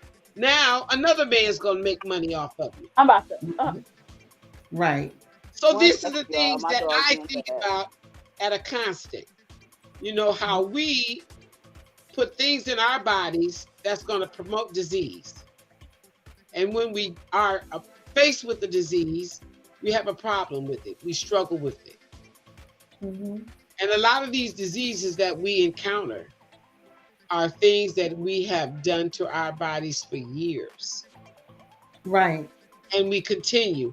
And it makes them richer and richer and richer. Those are the things that I struggle with. For the Black race, we have got to figure out how to do better by our own health. Mm-hmm. Because I'm a person who's DNR. And I have told my doctor certain tests, he always insists, well, it's time to do this or it's time to do that. And then I say to him, what if I discovered I have something? And I said, and then the doctors are going to try to give me all these options. Then they're going to want to do surgery. Then they're going to do chemo. Then they're going to want to do radiation. Slice this, slice that, slice this, slice that. Now I'm sick to my stomach. I can't eat. All the organs in my body are being drained and deteriorated because chemo does not target one area. It targets everything in your body. Radiation doesn't target one area. It targets everything. So all these organs are being taxed and weakened. And in the end, you still die. Yeah. You go into remission maybe, but when that cancer comes back for you, it's coming back with a vengeance. It's going to set up camp in every weak organ that has been weakened from the first round of radiation in chemotherapy. So we got to get smart about that. Let's stop putting things in our bodies that are not going to help us. We can't be perfect, but there are some things we don't have to have. I don't know what even the DNR foods is. have cancer. Huh? I don't know Everybody what thinks DNR it's is. The foods have cancer. Wait, Paris, I want to hear what she said. What do you say, honey? I don't know what DNR is. Do not resuscitate. Okay. Mm-hmm. Let me go. All right. Let me go. I don't want to be on a ventilator. I don't want to be anything. But even the fools have cancer. I'm not afraid of death. A lot And that's of because I'm a caregiver and I've seen the road. Mm-hmm. I've taken care of people that are dying because of certain things. So I just don't want that. I don't, if I can't take care of my own body, I don't want that. Okay. a lot not- of the foods that we eat, vegetables that they spray with, a lot of that stuff causes cancer as well. It didn't Absolutely. cause the cancer. A The lot. air we breathe. The air we breathe. Mm-hmm. The water. That. All of those things can be a contributing factor. But and if we take that and add on top of it, then we got a problem. A greater problem. Yeah, but I don't. We don't take care of ourselves. You talking about my cigarettes, and I know you is. Well, I'm talking about cigarettes and anybody that smokes, baby. Anybody that smokes. It's not you, Paris. I love you. I love you. You are like a child of mine. And it's not just you with a cigarette. It's anyone with a cigarette. Because I have yet to see someone who's satisfied with the results. I've never seen it. I'm a caregiver. Understood. I have never seen anybody that's satisfied with the results of cigarettes, even when it comes down to gum disease, mouth cancer. Cigarettes cause all of that, never mind lung cancer. You lose all your teeth behind smoking. I mean, there's a lot of things that go with cigarettes, honey. Same thing with alcohol. Eating the wrong foods. I mean, I got a ways to go myself. But I'm trying harder than I've ever tried in my whole life. I understand. So, yeah, we got a lot. And I think we probably should be shutting down now. We've been on here since 8 o'clock. I'm trying to tell you, I've been up since 4. This has been marvelous, though. And it's fortunate that, I mean, I could easily just scroll through and just click on every comment, so at least you got, it can be, yeah, that's what I'll do. Just let me do that before we get off. I'll just click all of them, and we'll just scroll through them, and give a little bit of acknowledgement. Let's see, I want to, yeah.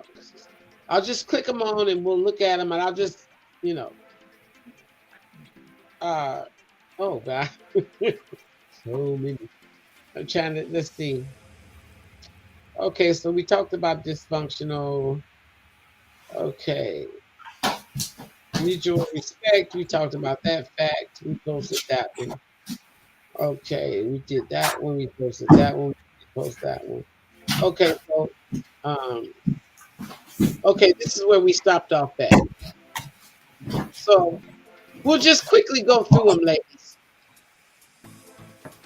So at least they'll know that we did acknowledge their comments before we get off.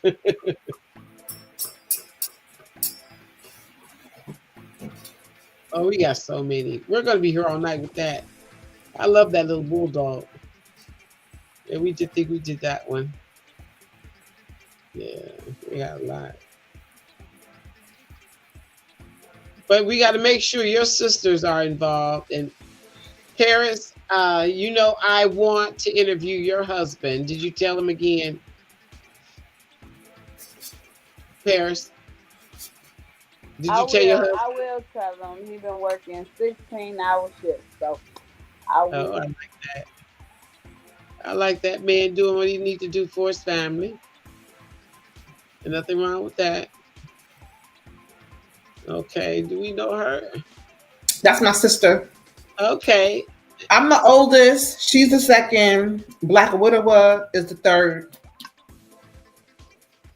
So you got a close-knit family. Mm-hmm. Oh, we glad you tuned in too, sis. Yep. I'm drinking something healthy. This is turmeric with pineapple and ginger. Oh my, you sound like my sister. I She's have this every day. She always have some kind of Smoothie. yeah, some kind of tonic. That's what she calls it. She calls it a tonic. Oh, okay, okay. Your sister, she's darling.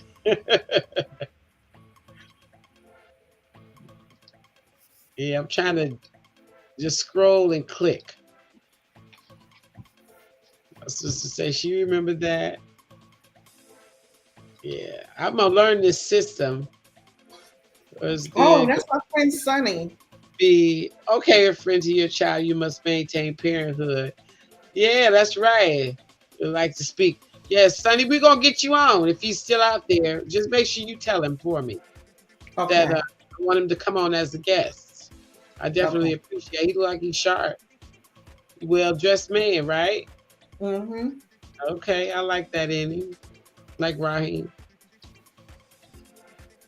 Yes. Woo, how do we did this? You know, there were people that I thought, may have tuned in, especially because of on the Saturdays, they're always tuning in and having comments. And I was just thinking there would be some more people. Yeah, since you are all right. Yeah, you are on the right track. That's nice. We got to get him. Make sure you tell him I want him to be blessed. Okay. And I guess Saturdays are going to be our hot days. So we may as well go ahead and get people lined up for Saturdays. Okay. Because this is going to be a wonderful thing. I love being able to count on people, because that's something that we don't have enough of that. We don't have enough people in the world that we can count on. And if I'm in your life, you can count on me. I've always been that person. And if I'm not in your life, don't look for me to count on you. Mm-hmm. Count on me. Mm-hmm. Because that's important to me. I've always been loyal. I've always been an honest person. And I don't like to deal with people who are not honest. And Queen, when I first chatted with you, it was like I said, it was like we've been knowing each other forever. Yeah. Yeah. And, Black women need to be able to do that. That's right. And a lot of us can't do that. It's true. It's crazy. And it's unfortunate Mm-hmm. that we can't do that. And there's no reason why we can't do that.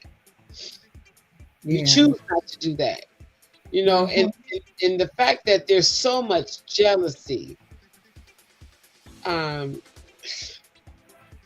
it's horrible. Sometimes people think that because you disagree that you can't, move past that and still be civil. The bottom line, outside of the disagreements, we all want good health. We need good health. We want what's best for our children. We all want progress. The other things outside of the things that are important ain't nothing. And it's nothing to stop being friends over or being respectful to each other over. We got to get to that kind of maturity and understanding. That's right. And that's where we struggle. Right. Like we can't coexist.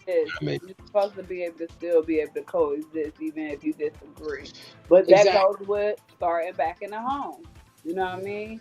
You have to teach your children and teach them that just because a person disagrees with you doesn't mean that you have to dislike them, or it's me, us against the world type of theory that we be having with each other. You are allowed to agree to disagree. You kind of get what I mean? Yeah, we have to have that level of maturity. Come on now, let's grow up. Let's not be in high school students. Okay. We got a lot of grown people who claim to be grown, but they're still in elementary. Right. As far as their behavior and their actions are concerned, and the way they conduct themselves in certain environments. Yeah. I mean, come on, you can't be grown and you're still throwing tantrums like a 2-year-old. Right. Really? Seriously? Right. We got to get out of that. And you can't bring everybody into the village either. There's some people that you just gonna have to leave behind. You meet people where they are, and sometimes they grow with you, and sometimes they gotta stay behind. Exactly. And you gotta know when, because somebody could really stop the movement, or make the ship sink, so to speak, or whatever. They say one apple won't spoil the whole bunch, but it will. Right. If it stay there long enough. Right. If it stay there long enough, it'll rot the whole bunch. Mm-hmm. Harry Tubman. Fruit flies and everything else will start coming in. Okay, well, ladies, I guess we need to wrap this up, but 3 hours. 3 hours and 10 minutes. 3 hours. Exhausted. We started at 8 o'clock on time. I thought it was going to be 1 hour. It's 3 hours and 10 minutes. That was the plan. But when you put 3 powerful women together, what do you expect? Right. That's right. Seriously. That's right. What? 3 powerful women. What do you expect? Seriously. That's right. That's right. Yeah. And I love it. I love it. I mean, I love the fact that we're very vocal. We're not afraid to be who we are. We're honest. We're honest about where we stand. Mm-hmm. And at the end of the day, we still gonna be family. Right. Absolutely. And that's all that I love your platform. I love the platform. You have represented on this platform very, very well, and I appreciate it. You represent a mature woman that women can look up to. Oh, well, thank you. You know what? I haven't, like I said, I've done this for a while, so I'm rusty. I got to get back into the groove that I used to be in, and getting more familiar with Raheem's system over here. But I'll get better. I got to get better because we are as one now. And all I can say is we set the world on fire. Mm-hmm. And I'll be damned if I let somebody put it out. That's right. That's not about to happen. We are not about to happen. We're going to let these young folks know how it's done, how it needs to get done. We're going to make sure everybody understands where the village is and what we need to do to make the village if it ain't one there. Yeah. Because the village started home, and then we go next door, down the street. Them Sunday dinners. Come on, ladies. Yeah. I'm going to make some hot cards to pass around for Sunday dinners. And when I make the cards, I'm going to make enough so I can send you some, Queen. Okay. I'll see Paris. She's right here with me. Okay. But, in fact, what I'll do is tomorrow, I'm going to go on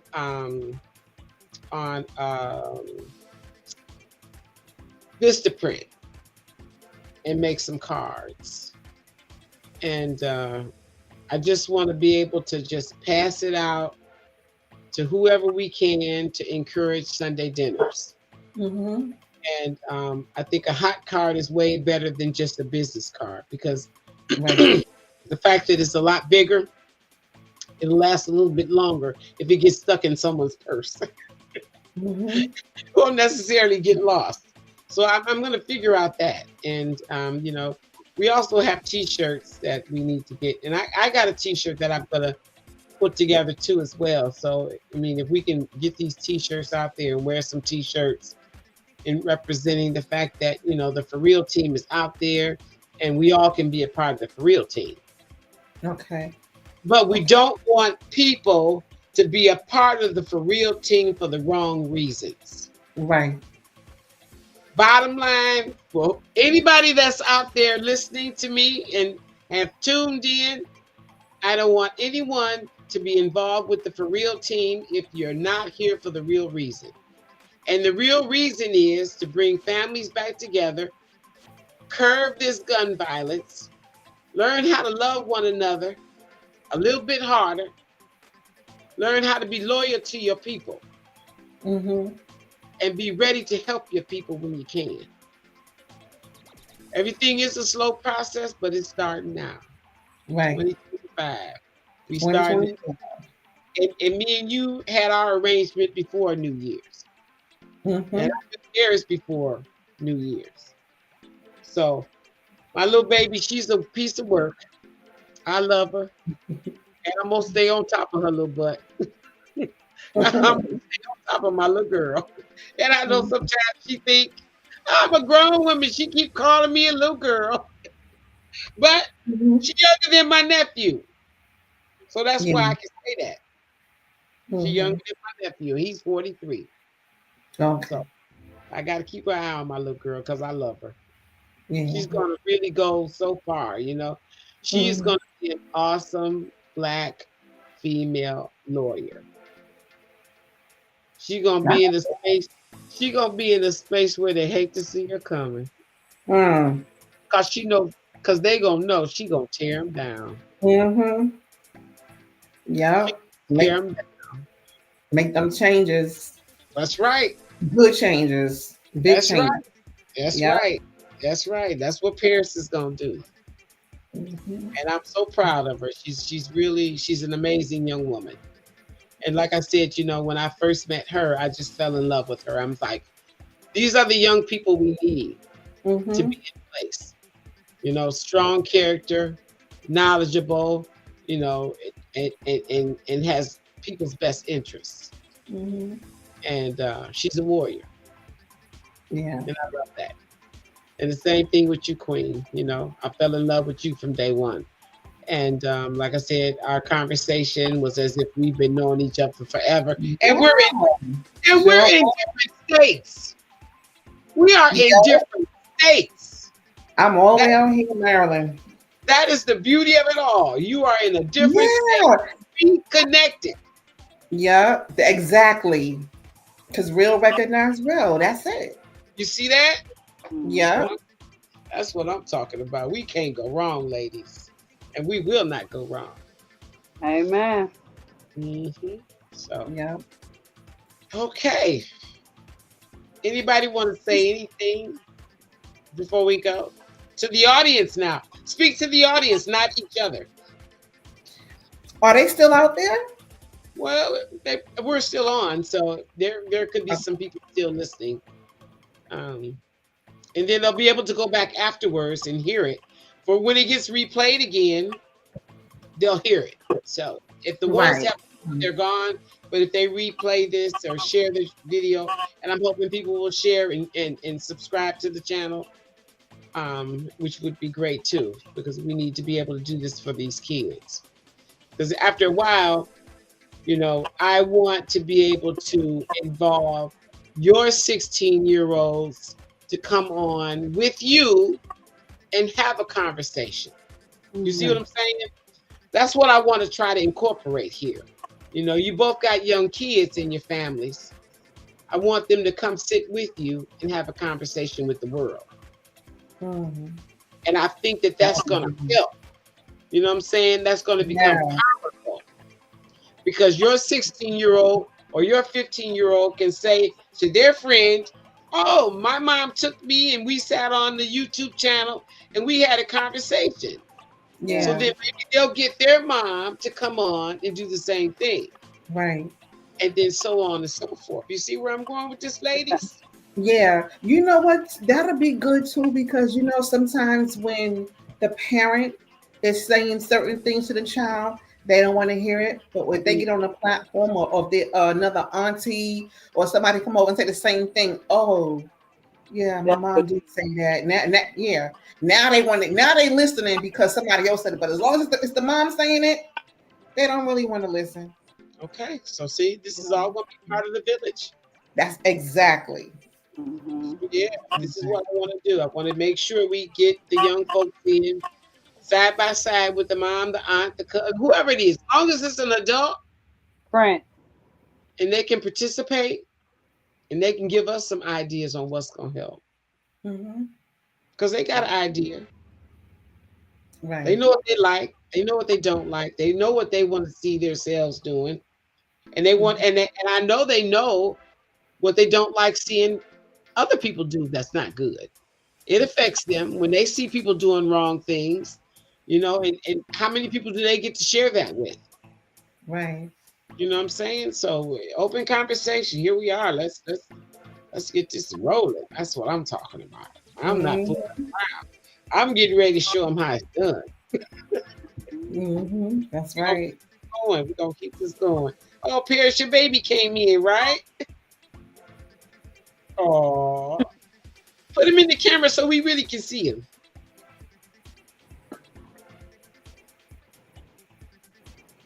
I want to see his cute little face.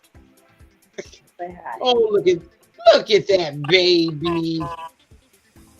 Is that a pit bull? Uh-huh. That's a pit bull. Oh, Oh, he's Yeah. cute. mhm. I have pets too, Queen. That's Oh, one. you got pets? Oh yeah, you'll be very disappointed. How many you have? I have 3 cats, a dog, a macaw bird, and a turtle. Wow, a little mini zoo. That's what they say. They call me Mrs. Doolittle. Wow, that's cool. But the turtles are cool. And I have summertime pets too What's that live that? outside. I feed like 7 skunks, 2 possums, and 2 raccoons. We're all out on the porch together. What? Wow. Okay. And you know what's wonderful? And this is just absolutely crazy. But if we as human beings could become more like the animals, in the sense of, I have all those critters outside. They don't care if that's a skunk. They don't care that that's a possum. They don't care that that's a raccoon. They don't care. All they want to do is eat and be okay. All right, go sit down. And if we could learn how to not look at each other for how we look, or the race we are, or how light we are, or how dark we are, how long our hair is, or what kind of clothes we're wearing, if we could just look at human beings as human beings and just value that, can you imagine how we could really come together? Yeah. You know, for a while, I used to say to the skunks, I had to get home early before. And then, you know, I get tired of getting home before dusk. I'm a grown woman. So one night I got home late. They were on the porch. And I opened up my door and I said, you know what? This is my porch. And I'm coming out, Mr. Skunk, and I'm going to feed you. And if you spray me, you'll live to regret it. And so I went outside. I started putting their food out. And that was the end. They didn't care. I even put food right between my feet to see if I could get one to come over and eat. And so he came over and ate. I bent over and I rubbed him across his back just because I wanted to see how it felt. And with that being said, the fact that they started trusting me and understanding who I am and what I'm representing, it made everything nice. So when they came back the next year, they bought their babies. Wow. Yeah, so that was really nice. So if we as human beings could learn how to just look at us as human beings, and we all have something in common. We want to eat. We want to be safe. We want to have a roof over our heads. We want to be loved. If we start doing more of that, you won't be so quick to pick up that gun and kill your neighbor. Right. Right. Well, that's an awesome quality that you have. I never thought about a skunk ever or a possum ever. But give me the babies. Give me a baby. Give me a baby. I had to throw that in there because I knew you were going to get back to the babies. Give me the babies. We all got our own thing, right? Yeah. But it's Yeah, beautiful. I love the babies. Yeah, life is beautiful. I love the babies too. Yeah. Yeah, it's nice. This has been wonderful, ladies. And Yeah. Oh no more. I'm done. Wonderful. I thoroughly enjoyed this. This was very nice. It was fun. It was fiery. yes, It was informative. It was everything. it was. It absolutely was. Mhm. And so now we know we have something to really look forward to, and we're going to do this again. Okay. As many people as you have that want to join us, same thing with you, Paris. However many people you want us to have on the show, we'll do it. Because this is going to be my baby, not Raheem's baby. This is going to be my baby. Mm-hmm. So we're going to do that. I mean, we're going to, of course, support him, on Saturdays. And hopefully we can get back to getting some stuff done during the week. But until then, we're going to try to make sure Saturdays are our nights. Okay. Mm-hmm. We'll try to figure it out, and you'll send me information on the gentleman and your sisters, because I would love for them to tune in. Okay. Actually come in on the show, not just the comments. Yeah. Okay. Okay. All right. I'll email it to you. Okay, thank you. All right. All right. Nice talking to everybody. Yes. Nice talking to you. I have to go to bed. I have go to bed. Certifications I'm working on. I'm tired. Oh my. Paris, you're awesome though. You're young. You got your whole life ahead of you. So you keep pressing forward. Keep doing your thing. I'm there for you. I'll help you in whatever way I can. Yeah. As you know that. And I'm going to have to get you to my house too, though. So I'm going to have to pick you up and bring you to my house. We got some work to do. Off the job work. I got a separate job for you. Got you. But you got a little bit of free time on your hands. Okay? Yes, ma'am. You better give me while you can, because it looks like it's about to be busy. I know. January is here, and it's already into the 4th day, and yeah. Mm-hmm. Yeah. And my schedule did change. I'm going to tell you about it. It changed, so. Oh, okay. Yeah.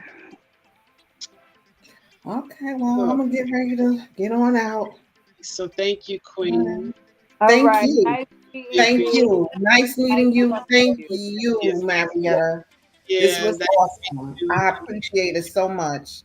Yes, and you make sure you tell your sisters I definitely appreciate them for tuning in. And that gentleman, the same thing, Paris. Make sure you line your husband up for this. I got you. Mm-hmm. Okay. Well, y'all have a good night and be safe. Okay. All right, ladies. Thank you. You too. All right. Okay. Oh, wow. Wasn't that nice? So, I can't remember what he told me to do. I forgot to have it.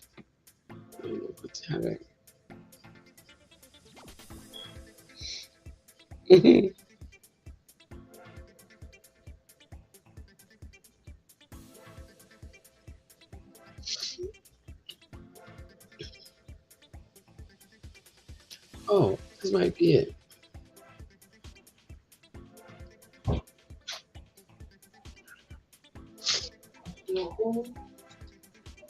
I'm trying to end the stream, but I can't seem to. I hit that in the stream. Okay, well, that's it. It ain't go on. This thing ain't gonna go up till you take it off. How do I do? What do I do? Don't close the screen out. At the top, the X. Yeah. Oh! All right. Okay, yes, leave.